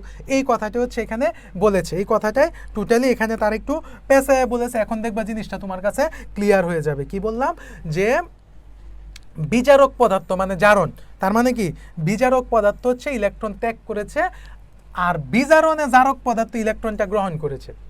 তার মানে যদি জারক পদার্থ ক্লোরিন, কারণ ক্লোরিনের তো বিজারণ ঘটছে মানে মান কমছে, তার মানে এ জারক, এই জারক পদার্থ যদি ইলেকট্রন গ্রহণ না করতো তাহলে বিজারক পদার্থ সোডিয়াম ইলেকট্রন দান করতে পারতো না। কারণ আমি যদি তোমাকে টাকা না দেই তাহলে তো তুমি টাকাটা পাবা না, আমি দান করলেই তুমি গ্রহণ করতে পারবা। তার মানে আমি যেহেতু দান করতে পারতেছি, তার মানে আমি কি, আমি যেহেতু দান করেছি তার মানে আমি ছেড়েছি, তার মানে এটা আমার মান বেড়েছে, তার মানে আমি হচ্ছে কি বিজারক, আমার ঘটেছে জারণ, তার মানে আমি বিজারক, আর যে গ্রহণ করেছে সে হচ্ছে জারক। এই যে জাবি এবং বিজা। এবং ক্লোরিন যদি ইলেকট্রন গ্রহণ না করতো তাহলে সোডিয়াম ইলেকট্রন ত্যাগ করতে পারতো না।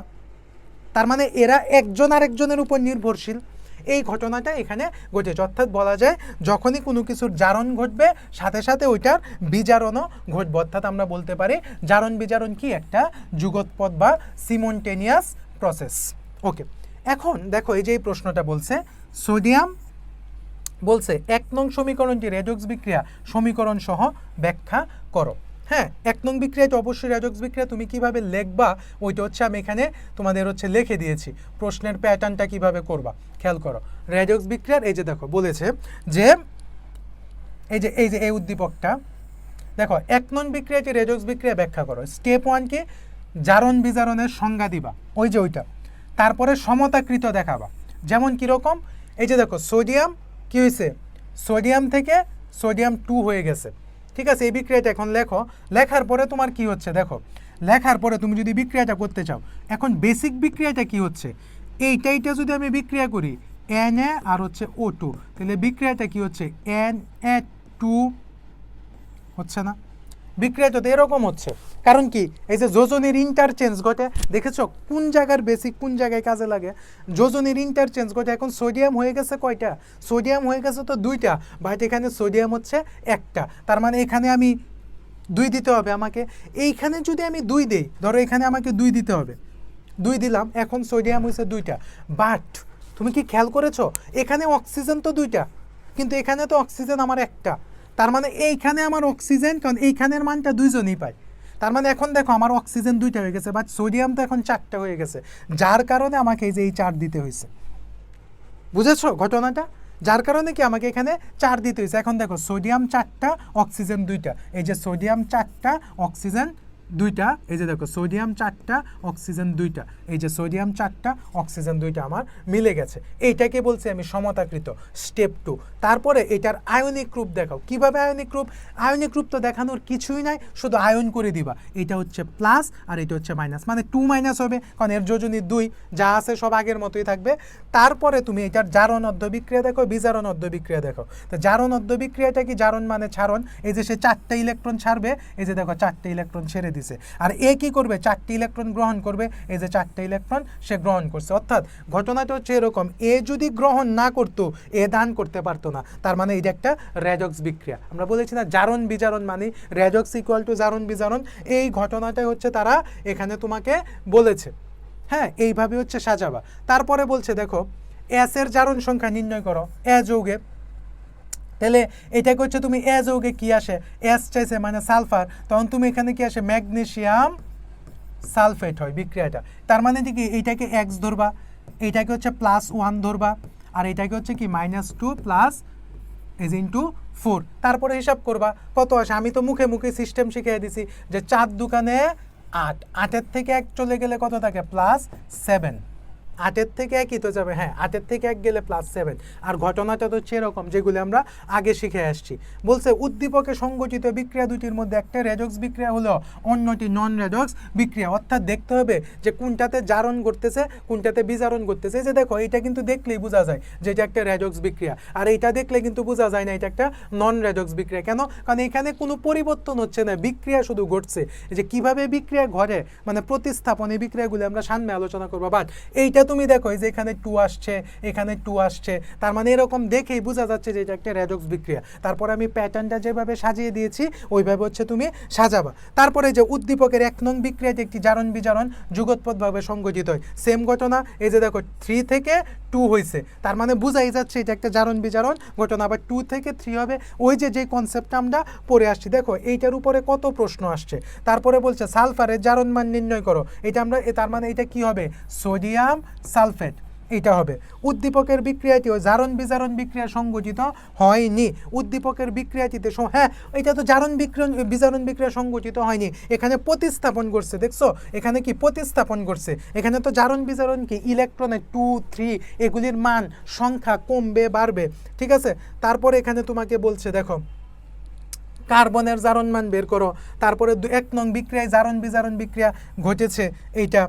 তারপরে তোমাকে বলছে 1 নং বিক্রিয়াটি ইলেকট্রন স্থানান্তরের মাধ্যমে ব্যাখ্যা করো। সেম ঘটনা, এই যে ইলেকট্রন স্থানান্তর ঘটছে, এই যে দেখো 3টা থেকে সে 2টা হয়েছে, ঠিক আছে। তারপর এখানে বলছে মিশ্রণে কেন্দ্রীয় পরমাণু জারণ সংখ্যা নির্ণয় করো 1 এবং 2, তার মানে কি তোমাকে 1 নং মানে সোডিয়াম হাইড্রোক্সাইড প্লাস হচ্ছে আয়রন সালফেট, এই 2টার বিক্রিয়া করতে হবে। বিক্রিয়া করলে যা হবে এইটার হচ্ছে তোমার জারণ মান নির্ণয় করতে হবে। এখানে কেন্দ্রীয় পরমাণুকে তুমি এক্স ধরে ওই যে প্রথম যে কনসেপ্টটা শিখাইছি এই কনসেপ্টে হচ্ছে মানটা ফেলে দিবা। তারপরে বলছে 1 নং বিক্রিয়ার সাহায্যে দেখাও যে জারণ বিজারণ একটি যুগোৎপদ ঘটনা। হ্যাঁ অবভিয়াসলি যুগোৎপদ ঘটনা, দেখো এখানে 2 আছে এখানে 4 হয়ে গেছে, তার মানে আমরা দেখে বুঝবো যে একটা জারণ বিজারণ যুগোৎপদ ঘটনা। তখন ওই যে প্রথম যে কনসেপ্টটা আলোচনা করেছি এই কনসেপ্টটা লিখবা। তারপরে বলেছে ইলেকট্রন আদান প্রদানের মাধ্যমে 1 এবং 2 এর বিক্রিয়া। 1 এবং 2 তার মানে তোমার কাছে চাইছে হয়েছে রেডক্স এবং নন রেডক্স বিক্রিয়ার তুলনা। এখানে তো বোঝা যাচ্ছে যে এটা একটা রেডক্স বিক্রিয়া হয়েছে। এই যে 2 এটা টাইপিংয়ে আসে নাই, সালটা দেখে নিবা যে দিনাজপুর বোর্ড 2023। তারপরে খেয়াল করো এই যে সালফার যৌগে জারণ সংখ্যা বিশ্লেষণ করো, ওই যে নিয়ম বসায় জারণ সংখ্যা দেখাইতে হবে। তারপরে ধরো এখানে দিছে যে 1 নং বিক্রিয়াটি একটা রেডক্স বিক্রিয়া। 1 নং বিক্রিয়া এই যে 2 থেকে 3 হয়েছে। দেখো তোমাদের পরীক্ষায় বেশি কিন্তু আয়রনের বিষয়টাই আসে, কেন? কারণ আয়রনটা হচ্ছে মেন বইয়ে দেওয়া, ঠিক আছে। তারপর হচ্ছে দ্বিতীয় বিক্রিয়াটি একটি রেডক্স বিক্রিয়া। এই যে ক্লোরাইড আর ক্লোরিন, হ্যাঁ ক্লোরাইড আর হচ্ছে ক্লোরিন, হ্যাঁ বুঝাই যাচ্ছে। এই যে দেখো 2 হচ্ছে 1 হয়েছে, তার মানে এটা একটা জারণ বিজারণ বিক্রিয়া। তারপর হচ্ছে দেখো বলছে উদ্দীপকের 1 নং বিক্রিয়াটি একটা রেডক্স বিক্রিয়া। 1 নং বিক্রিয়া, হ্যাঁ এই যে 2 হিসাব আসছে, এই যে 2 এগুলির হিসাব আসছে, তার মানে অবশ্যই এটা একটা রেডক্স বিক্রিয়া। এইটা কেন রেডক্স বিক্রিয়া না? দেখো তুমি অ্যালুমিনিয়াম ক্লোরাইডের সাথে তুমি পানি দিছো, তুমি পানিকে যদি ভাঙো তাহলে পাবা HROH, প্লাস নিবে মাইনাসকে, মাইনাস নিবে প্লাসকে, ঠিক আছে। তার মানে এটা অ্যালুমিনিয়াম হাইড্রোক্সাইড হবে, প্লাস হচ্ছে এই যে OH আর হচ্ছে ক্লোরিন, সরি H আর হচ্ছে ক্লোরিন, তার মানে HCl। তার মানে বুঝাই যাচ্ছে যে এটা কোনো জারণ বিজারণ বিক্রিয়া না, কিন্তু এখানে কিন্তু ইলেকট্রনের ইন্টারচেঞ্জ ঘটছে, ঠিক আছে।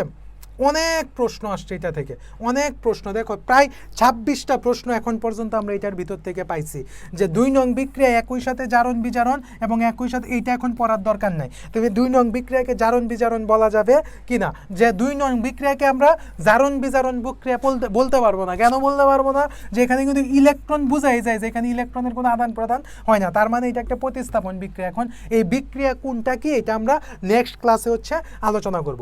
সুপ্রিয় শিক্ষার্থীরা, তোমরা দেখেছো যে এখান থেকে পরীক্ষায় সবচেয়ে বেশি প্রশ্ন আসে জারণ বিজারণ বিক্রিয়া নিয়ে, এবং জারণ বিজারণ বিক্রিয়াটা আমরা খুব সুন্দরভাবে প্যাটার্ন সাজিয়ে দিয়েছি যে খাতায় তুমি কিভাবে লিখবা এবং তুমি বিক্রিয়া দেখে কিভাবে চিনবা যে এটা জারণ বিজারণ ঘটতেছে কিনা, এই বিষয়গুলো নিয়ে আমরা আলোচনা করেছি। আশা করি এই ভিডিওর মাধ্যমে তোমাদের জারণ বিজারণ, জারণ অধ্য, বিজারণ অধ্য, জারক অধ্য এবং বিজারক, জারক বিজারক এবং উদ্দীপক থেকে কিভাবে আমি বুঝবো জারণ বিজারণ কিনা এবং আমি খাতায় কিভাবে লিখবো এটা সম্পর্কে একটা ক্লিয়ার ধারণা পেয়েছো।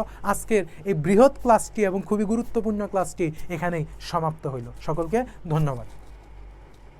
একটা বিক্রিয়া দেখে আমরা চিনবো কিভাবে বিক্রিয়াটা কি তোমার সংযোজন বিক্রিয়া না বিয়োজন বিক্রিয়া না প্রতিস্থাপন বিক্রিয়া না দহন বিক্রিয়া।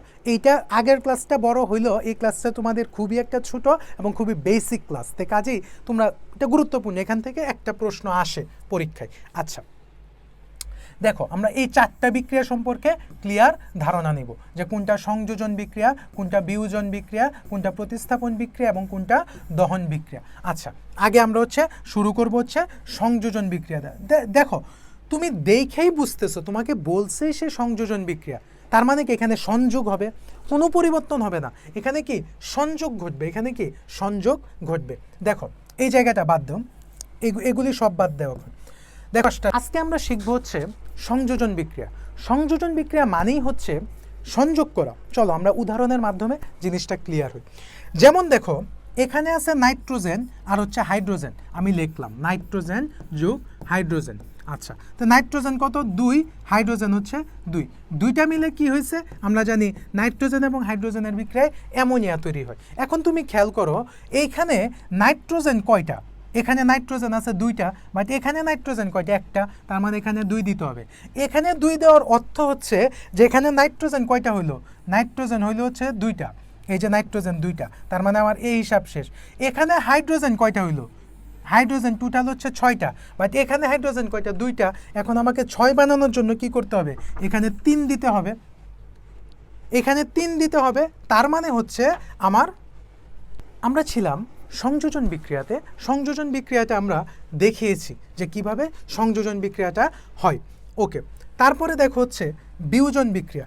আচ্ছা, সংযোজন বিক্রিয়ার সংজ্ঞাটা কি, যে জারণ বিজয়ন বিক্রিয়া 2 বা ততোধিক রাসায়নিক পদার্থ পরস্পরের সাথে যুক্ত হয়ে একটি মাত্র উৎপাদ তৈরি করে। তার মানে সংযোজন বিক্রিয়ার বেসিক কনসেপ্টটা হচ্ছে, সংযোজন বিক্রিয়ার বেসিক কনসেপ্টটা হচ্ছে কি, যে একটা মাত্র উৎপাদ তৈরি হবে। ঠিক আছে, এই যে আমি এভাবে তোমাকে লিখে দিচ্ছি সংযোজন বিক্রিয়া। ধরো হচ্ছে 1 + 1 = 1 + 2 = 1। ঠিক আছে, তার মানে দুইটা মিলে একই হবে এখানে। ঠিক আছে, তার মানে 2টা মিলে হচ্ছে তোমার কি একটা তৈরি করে, 2টা মিলে হচ্ছে একটা তৈরি করে, যে 1 + 1 = 1, তার মানে একটা উৎপাদ হবে, একটা উৎপাদ হবে। এই যে দেখো 2টা মিলে একটা তৈরি করছে, 2টা মিলে একটা তৈরি করছে, এবং এইটাকে আমরা মনে রাখবো। ঠিক আছে, এইটাকে আমরা মনে রাখবো। তারপরে আসো বিয়োজন বিক্রিয়া।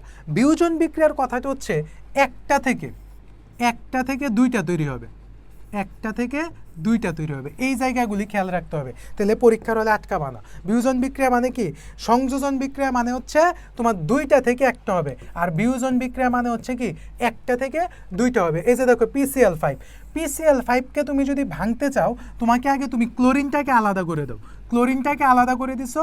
এখন আর কয়টা ক্লোরিন বাকি আছে, দেখো তো 5টা ক্লোরিন থেকে 2টা ক্লোরিন চলে গেছে, আর বাকি আছে কয়টা ক্লোরিন, বাকি আছে হচ্ছে একটা ক্লোরিন PCl3। এই যে দেখো একটা থেকে 2টা হয়েছে। ঠিক আছে, একটা থেকে 2টা হয়েছে। ঠিক একইভাবে পানির ক্ষেত্রে, পানিকে তুমি ভাঙো, পানিকে ভাঙলে আমরা কি পাই, HROH, এটা পাই না, বাট এখানে বিক্রিয়ার ক্ষেত্রে দেখাইতে হবে পানিকে ভাঙলে কি পাই আমরা, HRO। এখন খেয়াল করো এখানে পানি আছে কয়টা, H2 আর O2। ঠিক আছে, এখন মিলাও, 2টা তো হয়ে গেছে তাই না, এখন মিলাও যে হচ্ছে এখানে 2 দিতে হবে, হ্যাঁ 2 দিলে 4টা, এখানে 2। দেখো এই একটা থেকে হচ্ছে আমি 2টা পাইছি, তার মানে এটা কি বিয়োজন বিক্রিয়া। তোমাকে মনে রাখতে হবে হচ্ছে এইটা, এই যে এই ফরমেশনটা, 2টা থেকে 1, একটা থেকে 2, যে একাধিক যৌগ বা মৌলে তৈরি হয়। এগুলি সহজ জিনিস, বুঝছো। প্রতিস্থাপন বিক্রিয়াটা খুব ইম্পর্টেন্ট। প্রতিস্থাপন বিক্রিয়াটা হচ্ছে এরকম যে, প্রতিস্থাপন বিক্রিয়ার ঘটনাটা হচ্ছে, তুমি খেয়াল করো, প্রতিস্থাপন বিক্রিয়ার ঘটনাটা হচ্ছে এই যে দেখো, কোনো অধিক সক্রিয় মৌল অপর কোনো কম সক্রিয় মৌল বা প্রতিস্থাপন করে। দেখো এর মধ্যে অধিক সক্রিয় মৌলটা কম সক্রিয় মৌলকে প্রতিস্থাপন করবে। প্রতিস্থাপন বিক্রিয়াটা মনে রাখবা, প্রথম মৌলটা আরেকটা মূলকের সাথে গিয়ে যুক্ত হবে। ধরো এই যে জিঙ্ক, এইটা একটা মূলক না, আমরা কিন্তু পঞ্চম অধ্যায়ে পড়ে আসছি মূলকগুলি, এটা একটা মূলক না, তার মানে জিঙ্ক সালফেটের সাথে যুক্ত হয়ে কি তৈরি করবে, জিঙ্ক সালফেট তৈরি করবে, আর এখানে কি হবে, হাইড্রোজেনটা একটা তৈরি হবে, তার মানে 2 = 2 এরকম। ঠিক আছে, প্রতিস্থাপন বিক্রিয়া। তারপরে দহন বিক্রিয়া। সব কথা ভুলে যাও, দহন বিক্রিয়া মানে হচ্ছে তোমাকে অক্সিজেন যুক্ত করতে হবে। তোমাকে কি যুক্ত করতে হবে, অক্সিজেনের উপস্থিতিতে, এই যে দেখো অক্সিজেন যুক্ত করতেছে। আমি কি বলেছি, এই যে দেখো মিথেন দহন করলে এই যে কার্বন ডাইঅক্সাইড তৈরি হয়। ঠিক আছে, সালফারের সাথে অক্সিজেন দিছো, সালফার ডাইঅক্সাইড, তাপ তো হবে, তাপ অবশ্যই হবে। কার্বনের সাথে অক্সিজেন দিছো, কার্বন ডাইঅক্সাইড, তাপ হচ্ছে। ম্যাগনেসিয়ামের সাথে অক্সিজেন দিছো, ম্যাগনেসিয়াম ডাইঅক্সাইড, তাপ হচ্ছে। হাইড্রোজেনের সাথে অক্সিজেন দিছো, পানি তৈরি হয়েছে, প্লাস তাপ হয়েছে। ঠিক আছে, এবং দেখো এখানে দহন বিক্রিয়া কিন্তু জারণ বিজারণ বিক্রিয়ার অন্তর্গত। ঠিক আছে, এখন দেখো আমরা পড়েছিলাম বিক্রিয়া হচ্ছে 2 প্রকার, একটা হচ্ছে রেডক্স বিক্রিয়া, আর একটা হচ্ছে কি নন রেডক্স বিক্রিয়া। রেডক্স বিক্রিয়াতে ইলেকট্রনের আদান প্রদান ঘটে, আর নন রেডক্স বিক্রিয়াতে কি ইলেকট্রনের কোনো প্রকার আদান প্রদান ঘটে না। এখন এই যে রেডক্স বিক্রিয়া যেগুলি, এগুলি কিন্তু আমরা 4টা পড়ে আসছি, যে সংযোজন বিক্রিয়া, বিয়োজন বিক্রিয়া, প্রতিস্থাপন বিক্রিয়া, দহন বিক্রিয়া। তোমাকে কিন্তু MCQতে দিবে নিচের কোনটি জারণ বিজারণ বিক্রিয়া বা নিচের কোনটি রেডক্স বিক্রিয়া। তো রেডক্স বিক্রিয়া কারা, এই যে সংযোজন বিক্রিয়া বিক্রিয়া, বিয়োজন বিক্রিয়া, প্রতিস্থাপন বিক্রিয়া, দহন বিক্রিয়া। তাহলে সংযোজন কি?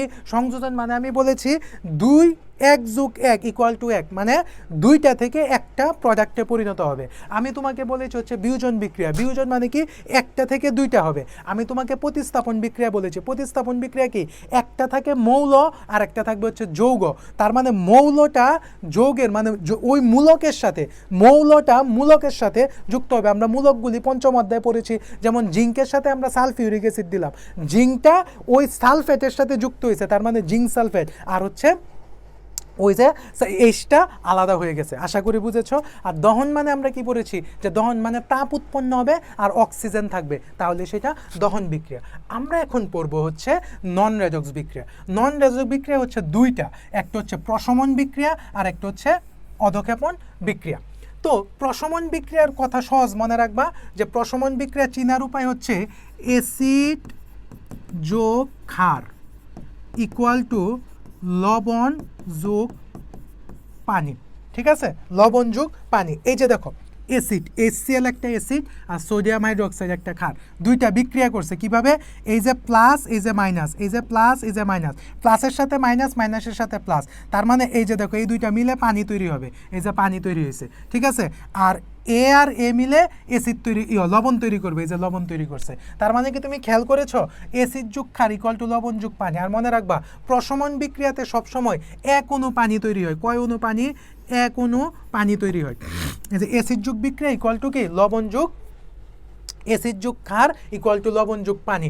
এই টাইপের যত বিক্রিয়া আছে সর্বদাই হচ্ছে কি সকল বিক্রিয়া হচ্ছে প্রশমন বিক্রিয়া। আরেকটা কথা মনে রাখবা, প্রশমন বিক্রিয়া সবসময় তাপ উৎপন্ন হয়, অর্থাৎ এই প্রশমন বিক্রিয়া হচ্ছে কি একটা তাপ উৎপাদী বিক্রিয়া। প্রশমন বিক্রিয়া কি উভয় হচ্ছে তাপ উৎপাদী বিক্রিয়া। এবং তোমাদের এখানে একটা অ্যাডভান্স লেভেলের আলোচনা করছে, তারপর এটা হচ্ছে ইন্টারমিডিয়েটের আলোচনা। তারপরে আমি বলে দিচ্ছি, অ্যাসিড এবং ক্ষার উভয়ই যদি, অ্যাসিড এবং ক্ষার উভয় যদি তীব্র হয়, কোনটা তীব্র কোনটা দুর্বল এটা তোমাদের এখন শেখা যাবে না, এটা আমরা সামনে শিখাবো যদি এটার আলোচনা দেখি, কারণ এই কনসেপ্ট হচ্ছে ইন্টারমিডিয়েটে।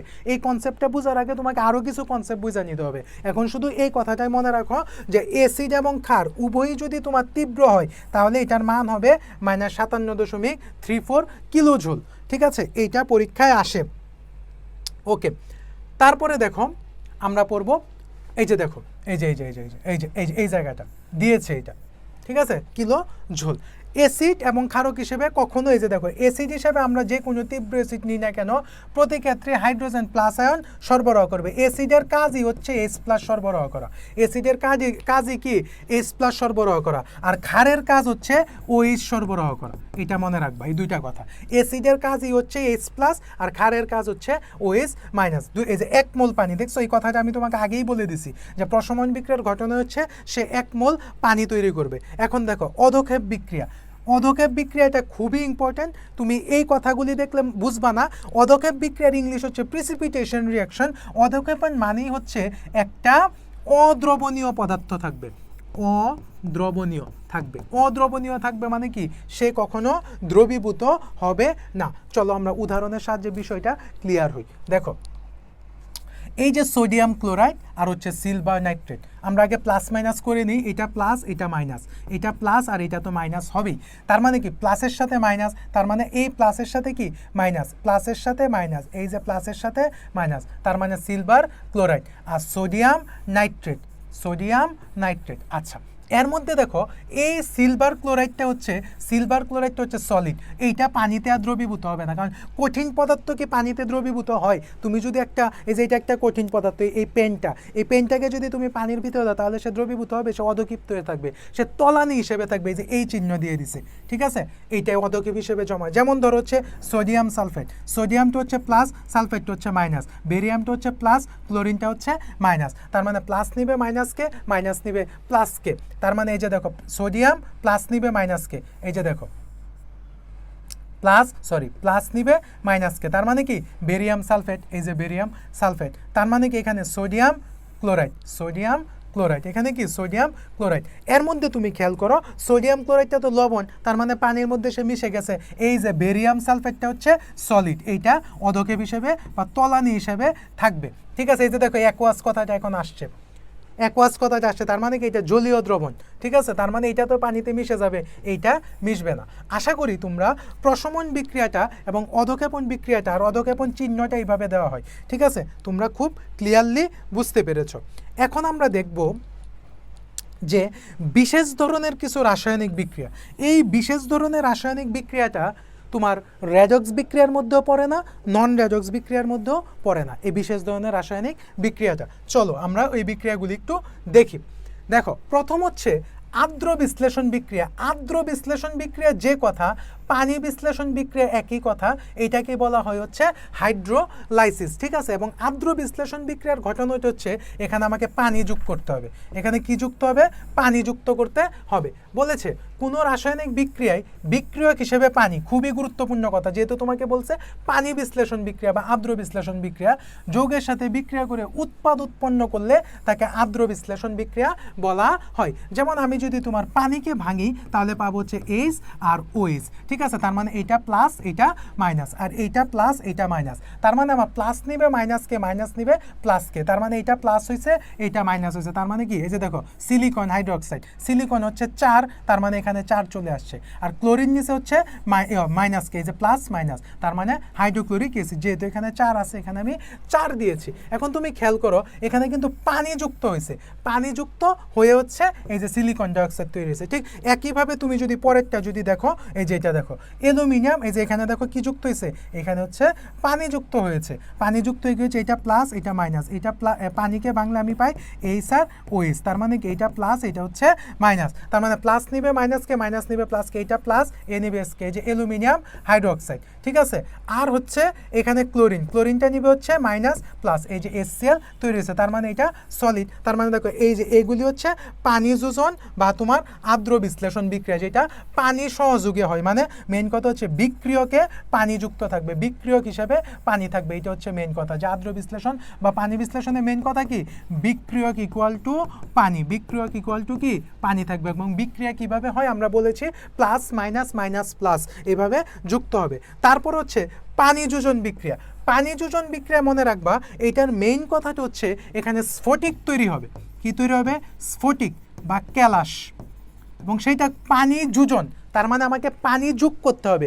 কোথায় যোগ করতে হবে? উৎপাদে। খেয়াল করো এই যে কপার সালফেট যোগ 5 অণু পানি, এই যে দেখো কপার সালফেট, এটা হচ্ছে তুতে, এটা খুব আসে তোমাদের, ঠিক আছে। জিঙ্ক সালফেট যোগ 7 অণু পানি, এই যে দেখো জিঙ্ক সালফেট ইন্টু 7 অণু পানি, এই যে যুগটা ওইখানে ডট হয়ে গেছে।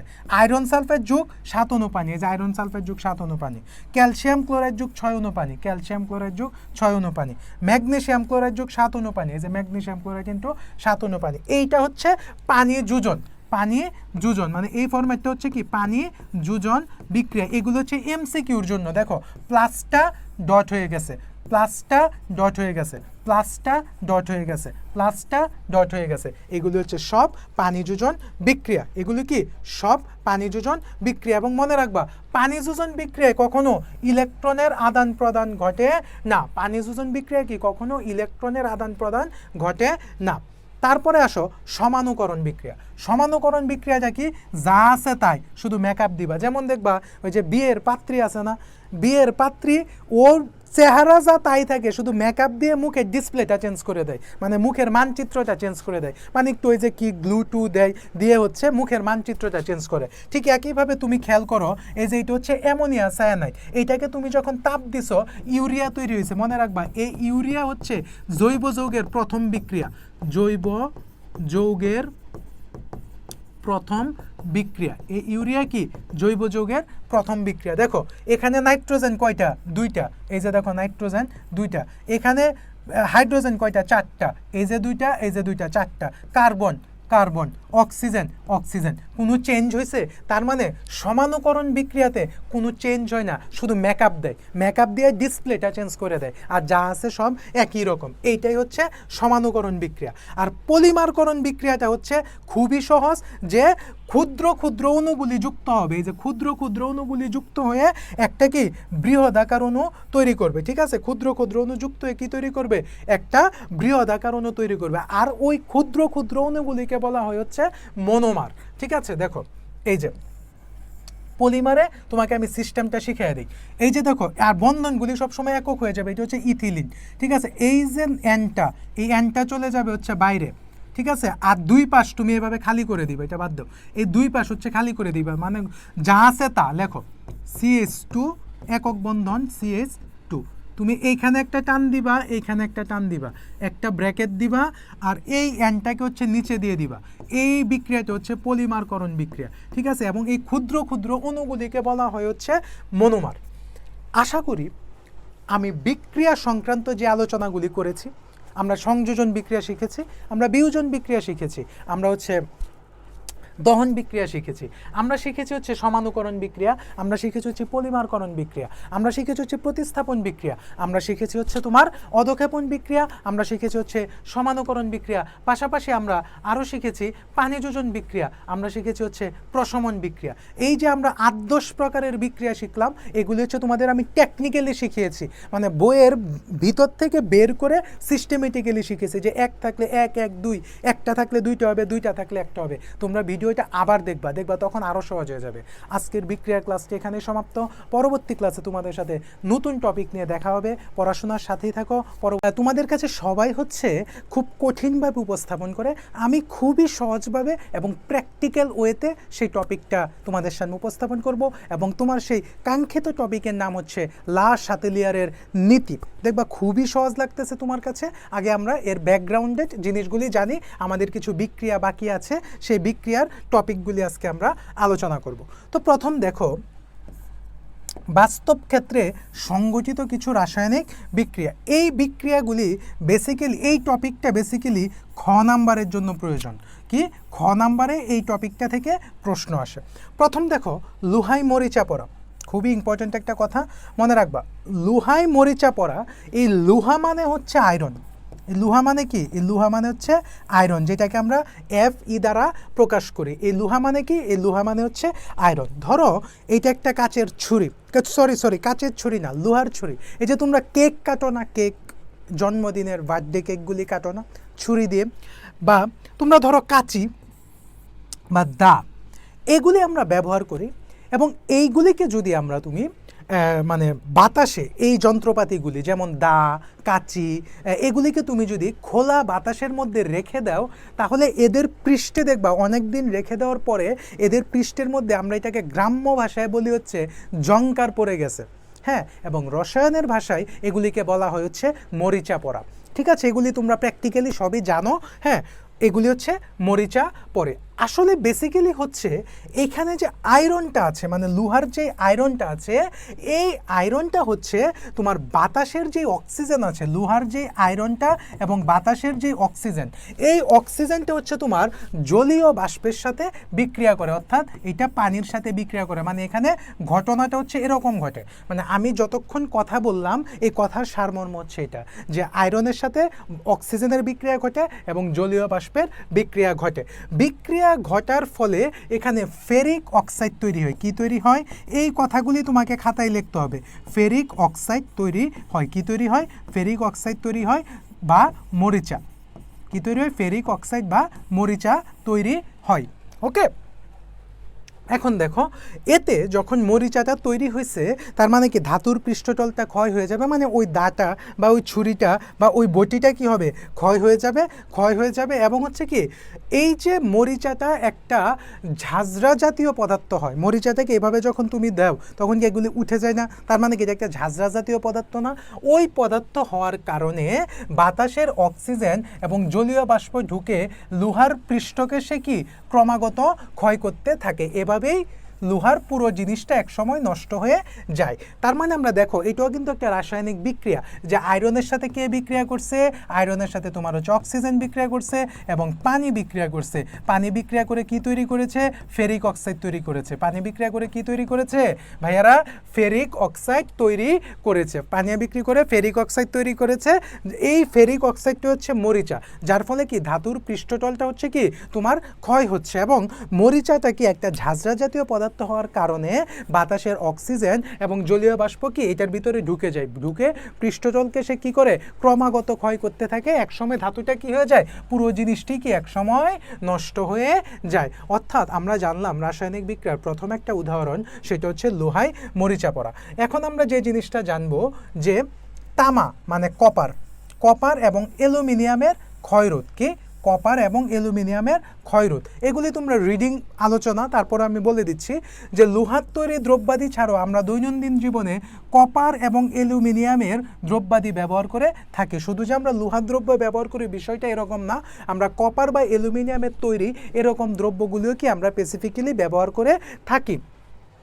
এর ফলে কপার এবং অ্যালুমিনিয়াম, এই যে দুইটা, যেহেতু আমরা কপার এবং অ্যালুমিনিয়াম নিয়ে কথা বলতেছি, এই দুইটা হচ্ছে বাতাসের অক্সিজেনের সংস্পর্শে এলে প্রথমে তাদের উপর কপার অক্সাইড এবং হচ্ছে অ্যালুমিনা Al2O3, ঠিক আছে, এই দুইটার হচ্ছে একটা আস্তরণ তৈরি। অর্থাৎ আমরা যে ধরো এটা একটা কপার এবং অ্যালুমিনিয়ামের তৈরি বস্তু, এটাকে যদি আমি বাতাসের মধ্যে রাখি, তারপরে তারা যখন এই যে জলীয় অক্সিজেনের বাতাসের অক্সিজেনের সংস্পর্শে আসবে, তখন এটা কি হবে, এখানে কপার অক্সাইড এবং অ্যালুমিনা বা অ্যালুমিনিয়াম অক্সাইড একটা আস্তরণ তৈরি হবে। পরবর্তীতে বাতাসের অক্সিজেন উক্ত আস্তরণটা ভেদ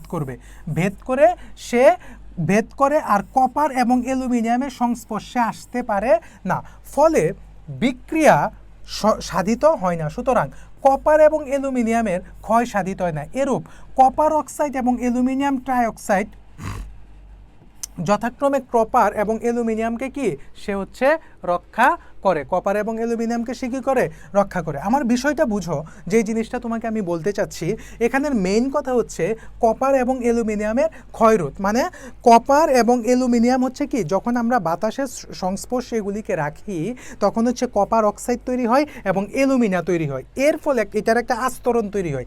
এই যে এই আস্তরণটা তৈরি হয়েছে, এই আস্তরণটা কি অক্সিজেন ভেদ করতে পারে না, যার ফলে হচ্ছে কি হয়, বিক্রিয়া সাধিত হয় না, ফলে কপার এবং অ্যালুমিনিয়ামের ক্ষয় সাধিত হয় না। এরূপে হচ্ছে কপার অক্সাইড এবং অ্যালুমিনিয়াম ট্রাইঅক্সাইড যথাক্রমে কপার এবং অ্যালুমিনিয়ামকে কি রক্ষা করে। এই যে আমরা দুইটা পয়েন্ট জানলাম। এখন আমরা জানবো 3 নাম্বার পয়েন্ট, যে পিঁপড়া এবং মৌমাছির কামড়ে জ্বালানি নামক। এবং তোমরা এটা প্র্যাকটিক্যালি চিন্তা করো, যখন আমাদের এখানে বেসিক্যালি লাল পিঁপড়া, আমরা যখন ছোটো ছিলাম তখন লাল পিঁপড়া কামড় দিত না, বা অনেক সময় মৌমাছি কামড় দিত না, তখন আমাদের গ্রামের বাবা মারা বা হচ্ছে দাদা দাদি নানা নানিরা কী করতো, ওইখানে হচ্ছে আমাদের কি চুন লাগিয়ে দিত। তার মানে কি, চুন, আমাকে এই চুনটা হচ্ছে এক ধরনের ক্ষারক, তার মানে অ্যাসিড এবং ক্ষারক বিক্রিয়া করে প্রশমিত হয়ে যায়। আমরা কিন্তু এই যে প্রশমন বিক্রিয়া পড়েছি, দেখো কোন জায়গার কথা কোন জায়গায় লাগে, অ্যাসিড এবং ক্ষারক বিক্রিয়া করে লবণ এবং পানি উৎপন্ন করে। তার মানে ওই যে পিঁপড়ার মধ্যে থাকে হচ্ছে ফর্মিক অ্যাসিড, এই পিঁপড়া যখন কামড় দিয়েছে এখানে আমার ফর্মিক অ্যাসিডটা ঢুকছে, ঢুকার পরে আমার খুব জ্বালাপোড়া করতেছে, ওইখানে আমি চুন লাগাই দিছি, এই চুনটা হচ্ছে ক্ষার। তার মানে পিঁপড়ার অ্যাসিড আর আমার লাগানো চুনের ক্ষার দুইটা বিক্রিয়া করে লবণ এবং পানি উৎপন্ন করছে, এবং লবণ এবং পানি উৎপন্ন করে প্রশমন বিক্রিয়ায়, তার মানে এই জ্বালাটা তারা আমার নিরাময় করে দেয়। এই ঘটনাটাই হচ্ছে পুরাপুরি, যে দেখো জ্বালা যন্ত্রণা কি হয়, জ্বালা যন্ত্রণা বন্ধ হয়ে যায়। আমি আরও একটু অ্যাডভান্স লেভেলের কথা বলেছি, যে এই কথাগুলি এখানে লেখা নাই, এক প্রকার অ্যাসিড থাকে। আমি বলে দিছি যে পিঁপড়ার মধ্যে থাকে হচ্ছে কি ফর্মিক অ্যাসিড, পিঁপড়ার মধ্যে কি থাকে, ফর্মিক অ্যাসিড থাকে। এই অ্যাসিডটাকে যখন তুমি চুন দিচ্ছ তখন অ্যাসিডটা ক্ষারকে প্রশমিত করে দিচ্ছে, লবণ ও পানি উৎপন্ন হচ্ছে, পরে হচ্ছে কি আমরা জ্বালা যন্ত্রণা থেকে মুক্তি পাই।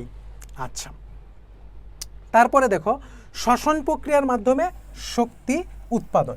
খেয়াল করো যে আমাদের শরীরের প্রতিটি কোষে শ্বসন প্রক্রিয়া সাধিত হয়। শ্বসনে মূলত গ্লুকোজ অণু, এই যে গ্লুকোজ C6H12O6, ঠিক আছে, এই গ্লুকোজ অণু অক্সিজেন দ্বারা জারিত হয়ে সে কার্বন ডাইঅক্সাইড, মানে মেইন কথা হচ্ছে দেখো এই যে গ্লুকোজটা অক্সিজেনের সাথে বিক্রিয়া করে সে কার্বন ডাইঅক্সাইড এবং পানি তৈরি করবে। শক্তি না দিলেও পরীক্ষার খাতায় চলবে, তবে দিয়ে দেওয়াটা হচ্ছে বুদ্ধিমানের কাজ। তুমি এনার্জি লিখে দিবা, তুমি কি লিখে দিবা, এনার্জি লিখে দিবা।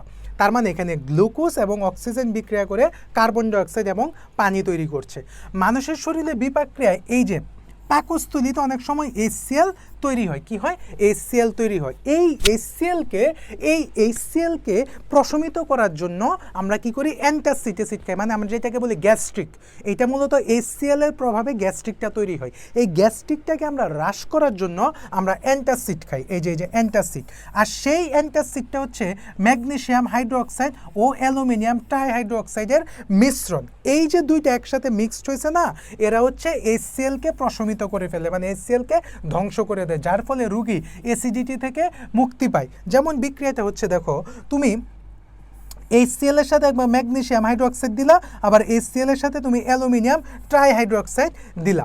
তার মানে কি, এখানে প্লাস মাইনাস, তার মানে এটা প্লাস এটা মাইনাস, এটা প্লাস এটা মাইনাস, এটা প্লাস এটা মাইনাস, এটা প্লাস এটা মাইনাস, প্লাস নিবে মাইনাসকে, তার মানে এটা হচ্ছে প্লাস, হ্যাঁ, এবং ওইটা হচ্ছে কি মাইনাস, প্লাস নিবে হচ্ছে মাইনাসকে। এই যে ম্যাগনেসিয়াম ক্লোরাইড, এটা দেখলেই বোঝা যায় যে ম্যাগনেসিয়াম ক্লোরাইড এবং অ্যালুমিনিয়াম ট্রাইক্লোরাইড উৎপন্ন হবে।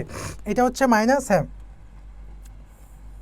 এই যে প্লাস মাইনাস, হ্যাঁ, উৎপন্ন হয়েছে। এই যে তৈরি হয়েছে না এই দুইটা, এরা কি করে, এইটার HClকে অ্যাসিডিটি হ্রাস করে দেয়, মানে HClকে তারা ধ্বংস করে দেয়, যার ফলে রোগী কি অ্যাসিডিটি থেকে মুক্তি পায়। এইটা তোমার পরীক্ষায় আসার মতো একটা জায়গা, যে হচ্ছে আমরা অ্যাসিডিটি থেকে মুক্তি পেতে কিভাবে রাসায়নিক বিক্রিয়া সহায়তা করে।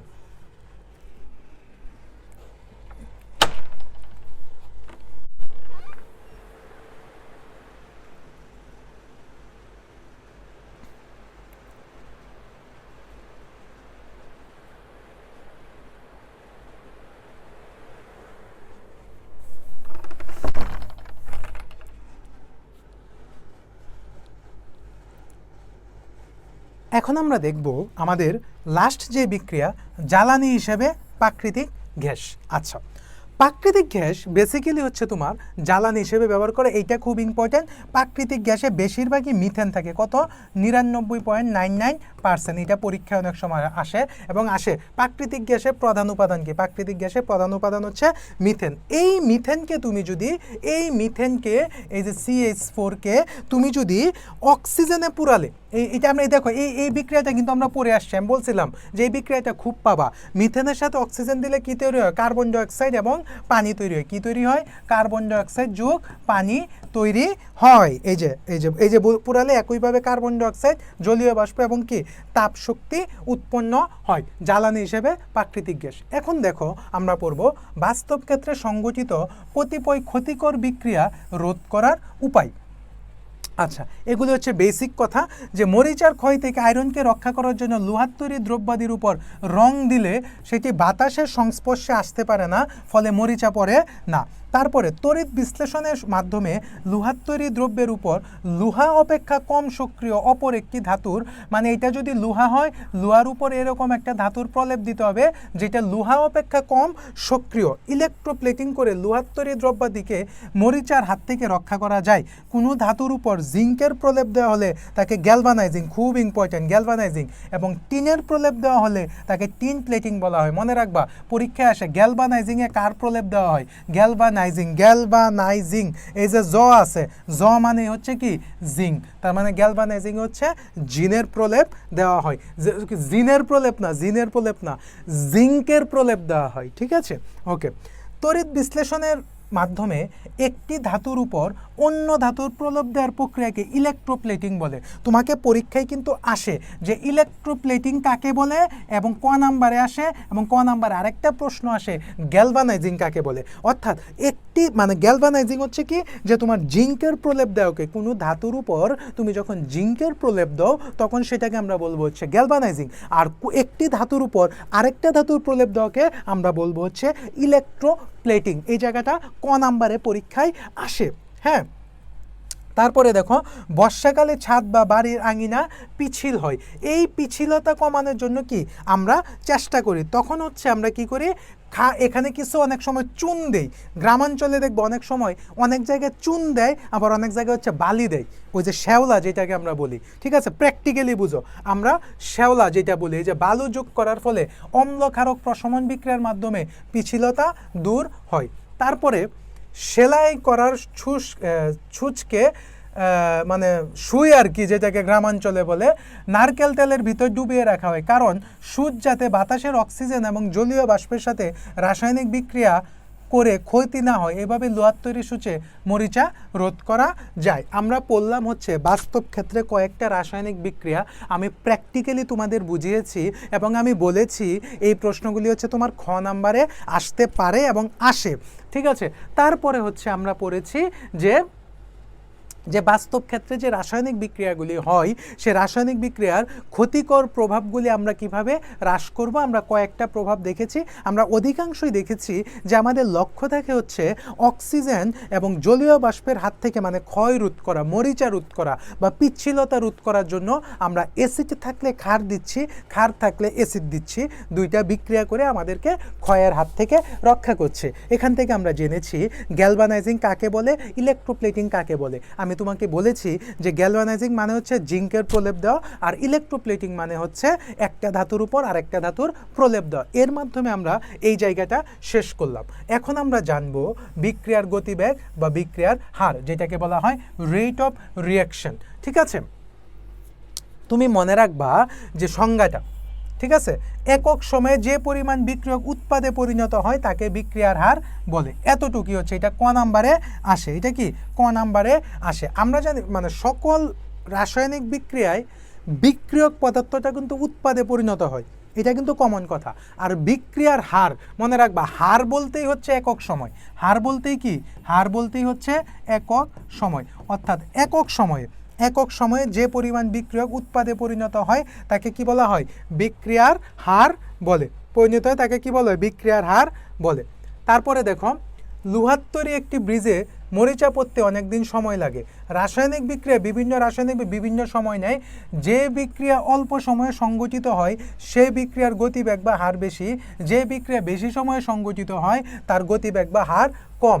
অর্থাৎ যে বিক্রিয়া দ্রুত সংগঠিত হয় তার গতিবেগ বেশি, যার কারণে সে দ্রুত সংগঠিত হচ্ছে, আর যে বিক্রিয়ার হার কম সে ধীরে সংগঠিত হচ্ছে, তার গতিবেগও কম। দেখো এতক্ষণ পর্যন্ত যা পড়াইলাম সব হচ্ছে রিডিং টাইপের পড়া, এবং এগুলি আমি তোমাকে সহজভাবে বলে দিচ্ছি যে এটাকে এইভাবে মনে রাখবা, কোন কোন জায়গাগুলি মনে রাখবা এটাও আমরা বলে দিচ্ছি।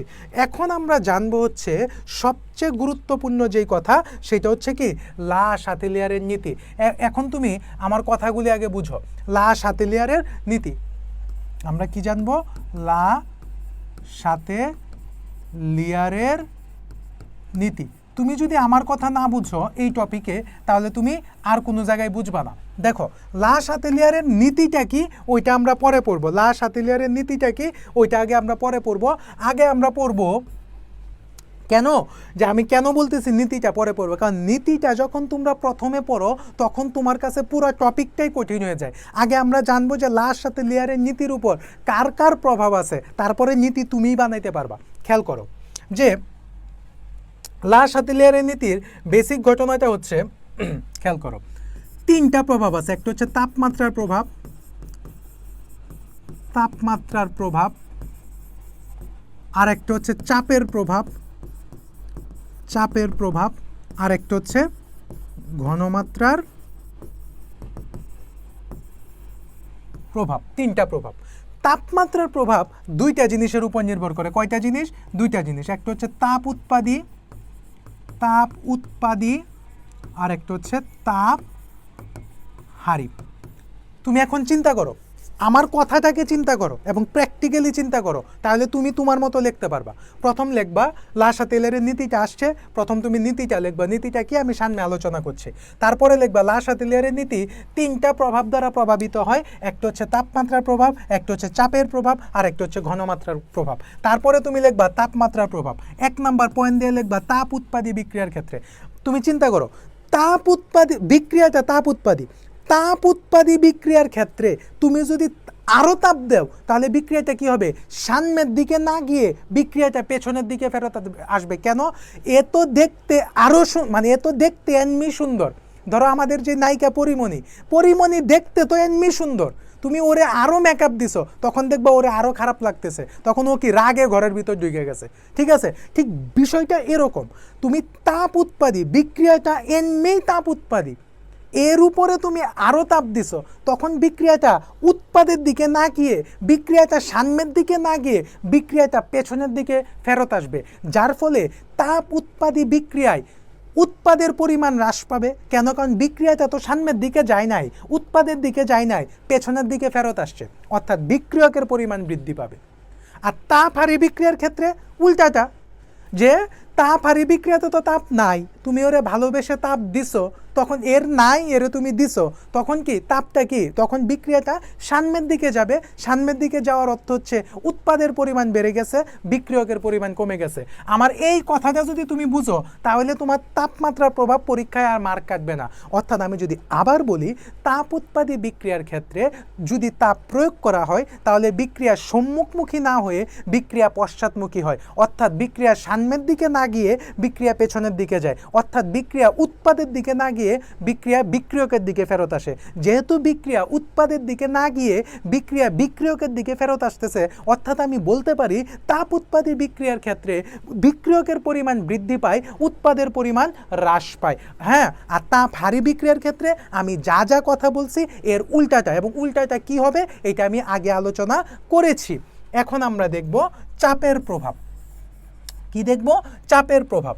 চাপের প্রভাবটা মনে রাখবা, যার টাকা কম তাকে টাকা দিব, যার টাকা কম তাকে টাকা দিব, যার টাকা কম তাকে টাকা দিব।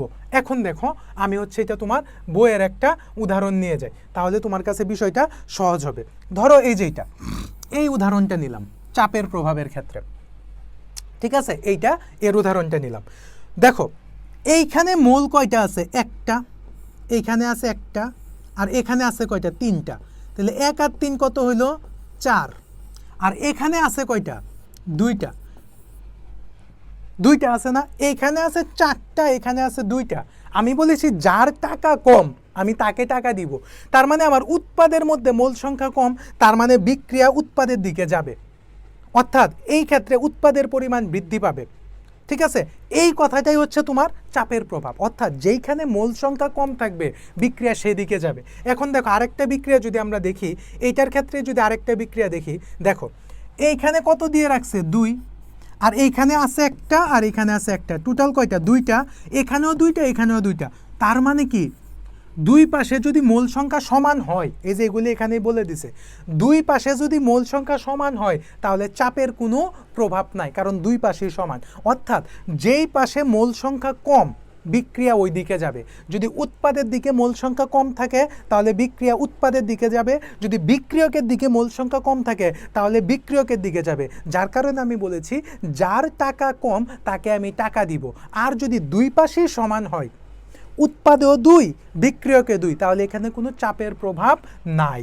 দেখো আমি কত সহজ ভাষায় এক লাইনে কথায় কথায় তোমাকে বুঝাই দিচ্ছি, অর্থাৎ এই জিনিসগুলি নিয়ে যে কি চলে এটা তুমি নিজেই অনুধাবন করো। তারপরে দেখো এই যে আরেকটা কথা মনে রাখবা, যে চাপের প্রভাব শুধুমাত্র গ্যাসীয় অবস্থার ক্ষেত্রে প্রযোজ্য।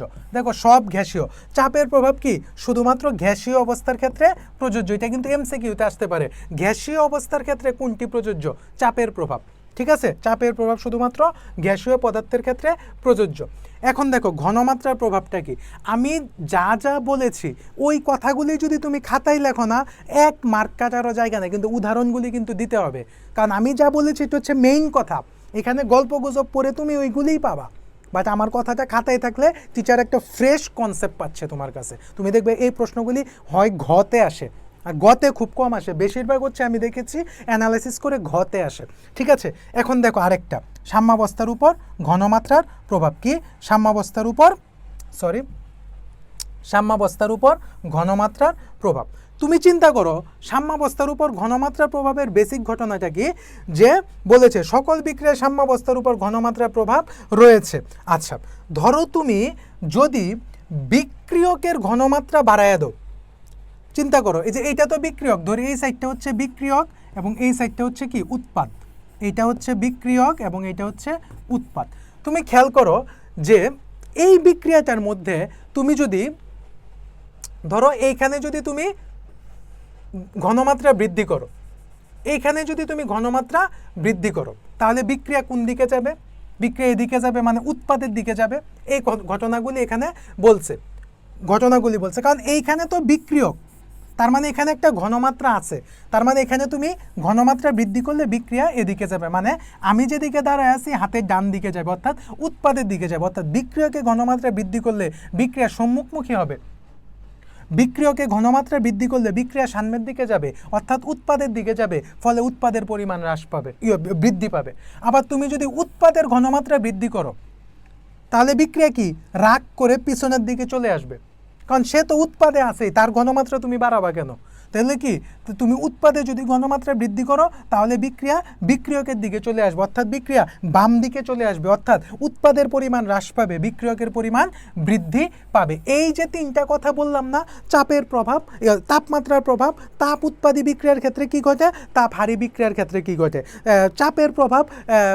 চাপের প্রভাব আমি বলেছি যে হচ্ছে কি, যে যার টাকা নাই তাকে আমি টাকা দিব।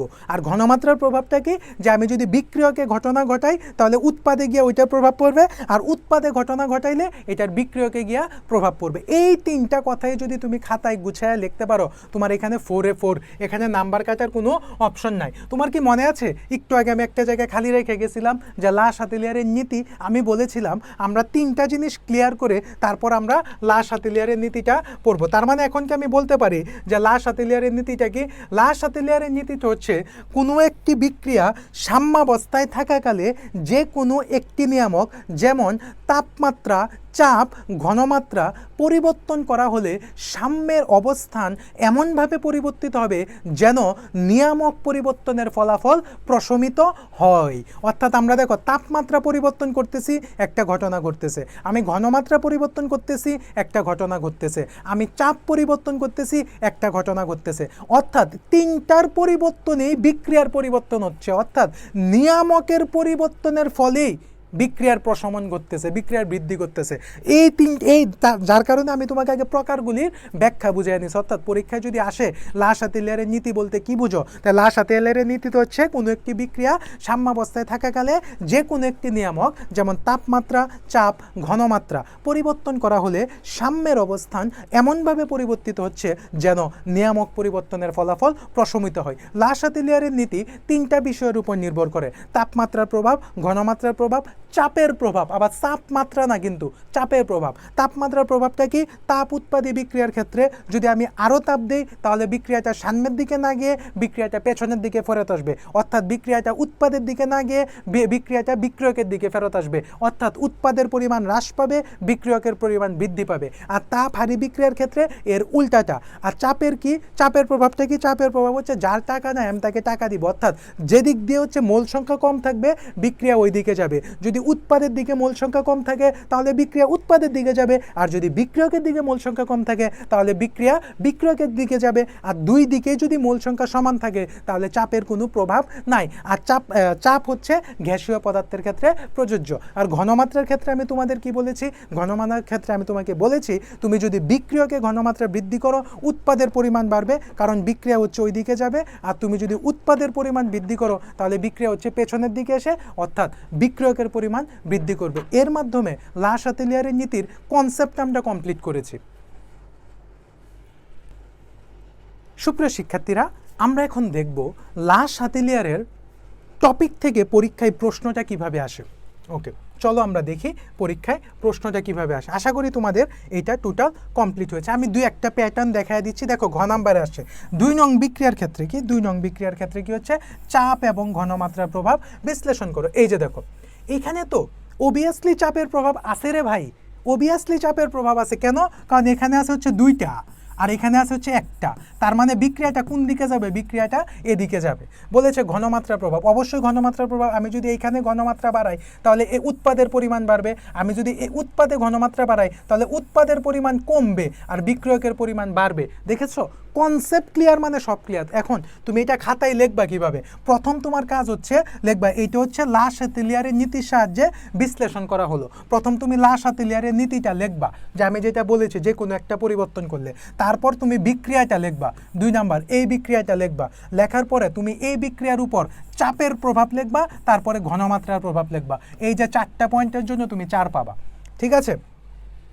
তারপরে তোমাকে বলেছে উদ্দীপকের বিক্রিয়া সাম্যাবস্থা, এখন বলছে তাপ এবং চাপের প্রভাব। দেখো তাপ মানে এই বিক্রিয়াটা কি, যেহেতু মাইনাস আছে তার মানে কি বিক্রিয়াতে তাপ উৎপাদী, তার মানে তাপ উৎপাদী বিক্রিয়ার ক্ষেত্রে কি ঘটে আমি বলেছি যে আরও যদি তুমি তাপ দাও তাহলে বিক্রিয়া সামনের দিকে না গিয়ে বিক্রিয়া পেছনের দিকে ফেরত আসবে, বিক্রিয়া সামনের দিকে না গিয়ে কি বিক্রিয়া পেছনের দিকে ফেরত আসবে। চাপের প্রভাব কি, যে এখানেও চাপের প্রভাব আছে, কেন, কারণ এখানে 1 আর 3 কত 4, আর এখানে হচ্ছে 2, এই যে 2, তার মানে কি বিক্রিয়া এদিকে যাবে। দেখো সেম কথা, কনসেপ্ট ক্লিয়ার মানে পৃথিবীর সব কিছু ক্লিয়ার, যদু মধু কদু যা আছে সব ক্লিয়ার তুমি যদি কনসেপ্ট ক্লিয়ার করতে পারো। বলছে উদ্দীপকের বিক্রিয়াটির উপর সাম্যাবস্থা তাপ এবং চাপের প্রভাব আছে কিনা। তাপের প্রভাব তো আছে আমরা বুঝতেই পারতেছি, এখন দেখতে হবে আমাদের চাপের প্রভাব আছে কিনা। চাপের প্রভাব হ্যাঁ আছে, চাপের প্রভাব আছে, এখানে আছে 2টা, এখানে আছে 1, তার মানে অবশ্যই চাপের প্রভাব আছে এবং বিক্রিয়াটা এদিকে আসবে। পরবর্তীতে দেখো 1 নং বিক্রিয়া সাম্যাবস্থার উপর তাপ এবং চাপের প্রভাব। 1 নং বিক্রিয়া হ্যাঁ তাপের প্রভাবও আছে, দেখি তো চাপের প্রভাব আছে কিনা, চাপের প্রভাব আছে কিনা, হ্যাঁ চাপের প্রভাব আছে, এখানে হচ্ছে 4টা, এখানে হচ্ছে 2টা, তার মানে বিক্রিয়া এদিকে আসবে। ঠিক আছে, আমি তোমাকে ধরায় দিচ্ছি, তুমি তো বুঝতেই পারতেছো এগুলি। এই যে তারপরে 3টাই চাইছে, বিক্রিয়াটিতে তাপ চাপ ঘনমাত্রার প্রভাব বিশ্লেষণ করো। তারপরে তোমার কাছে চেয়েছে হচ্ছে উদ্দীপকের বিক্রিয়া তাপ এবং চাপের প্রভাব, দেখেছো। তারপরে অধিক পরিমাণ উৎপাদ পাওয়ার জন্য আমাকে কি করতে হবে, তাপ উৎপাদী বিক্রিয়ার ক্ষেত্রে ঘটনাটা লিখবা এবং তাপ হারি বিক্রিয়ার ক্ষেত্রে ঘটনাটা লিখবা। তারপরে তুমি বলে দিবা যে কোন বিক্রিয়াতে কি করলে তাপ বাড়বে। তারপরে যদি আমি দেখি যে সাম্যাবস্থায় 1 নং বিক্রিয়াটি তাপ এবং চাপের প্রভাব বিশ্লেষণ করো। তাপ এবং চাপের প্রভাব, এখানে এখানে চাপের প্রভাব নাই, কেন, কারণ এখানেও 2 এখানেও 2, তার মানে এখানে কি কোনো প্রকার চাপের প্রভাব নাই। তাপের প্রভাব অবশ্যই আছে, যেহেতু এটা কি এটা মাইনাস, তার মানে এটা প্লাস, এটা একটা তাপহারী বিক্রিয়া, যেহেতু আমার 1 নং বিক্রিয়া চাইছে, তাহলে তাপহারী বিক্রিয়ার ওই যে কনসেপ্ট যে আমি যদি আরও তাপ দিই বিক্রিয়া কোন দিকে যাবে, এই ঘটনাটি হচ্ছে এখানে আলোচনা করেছে।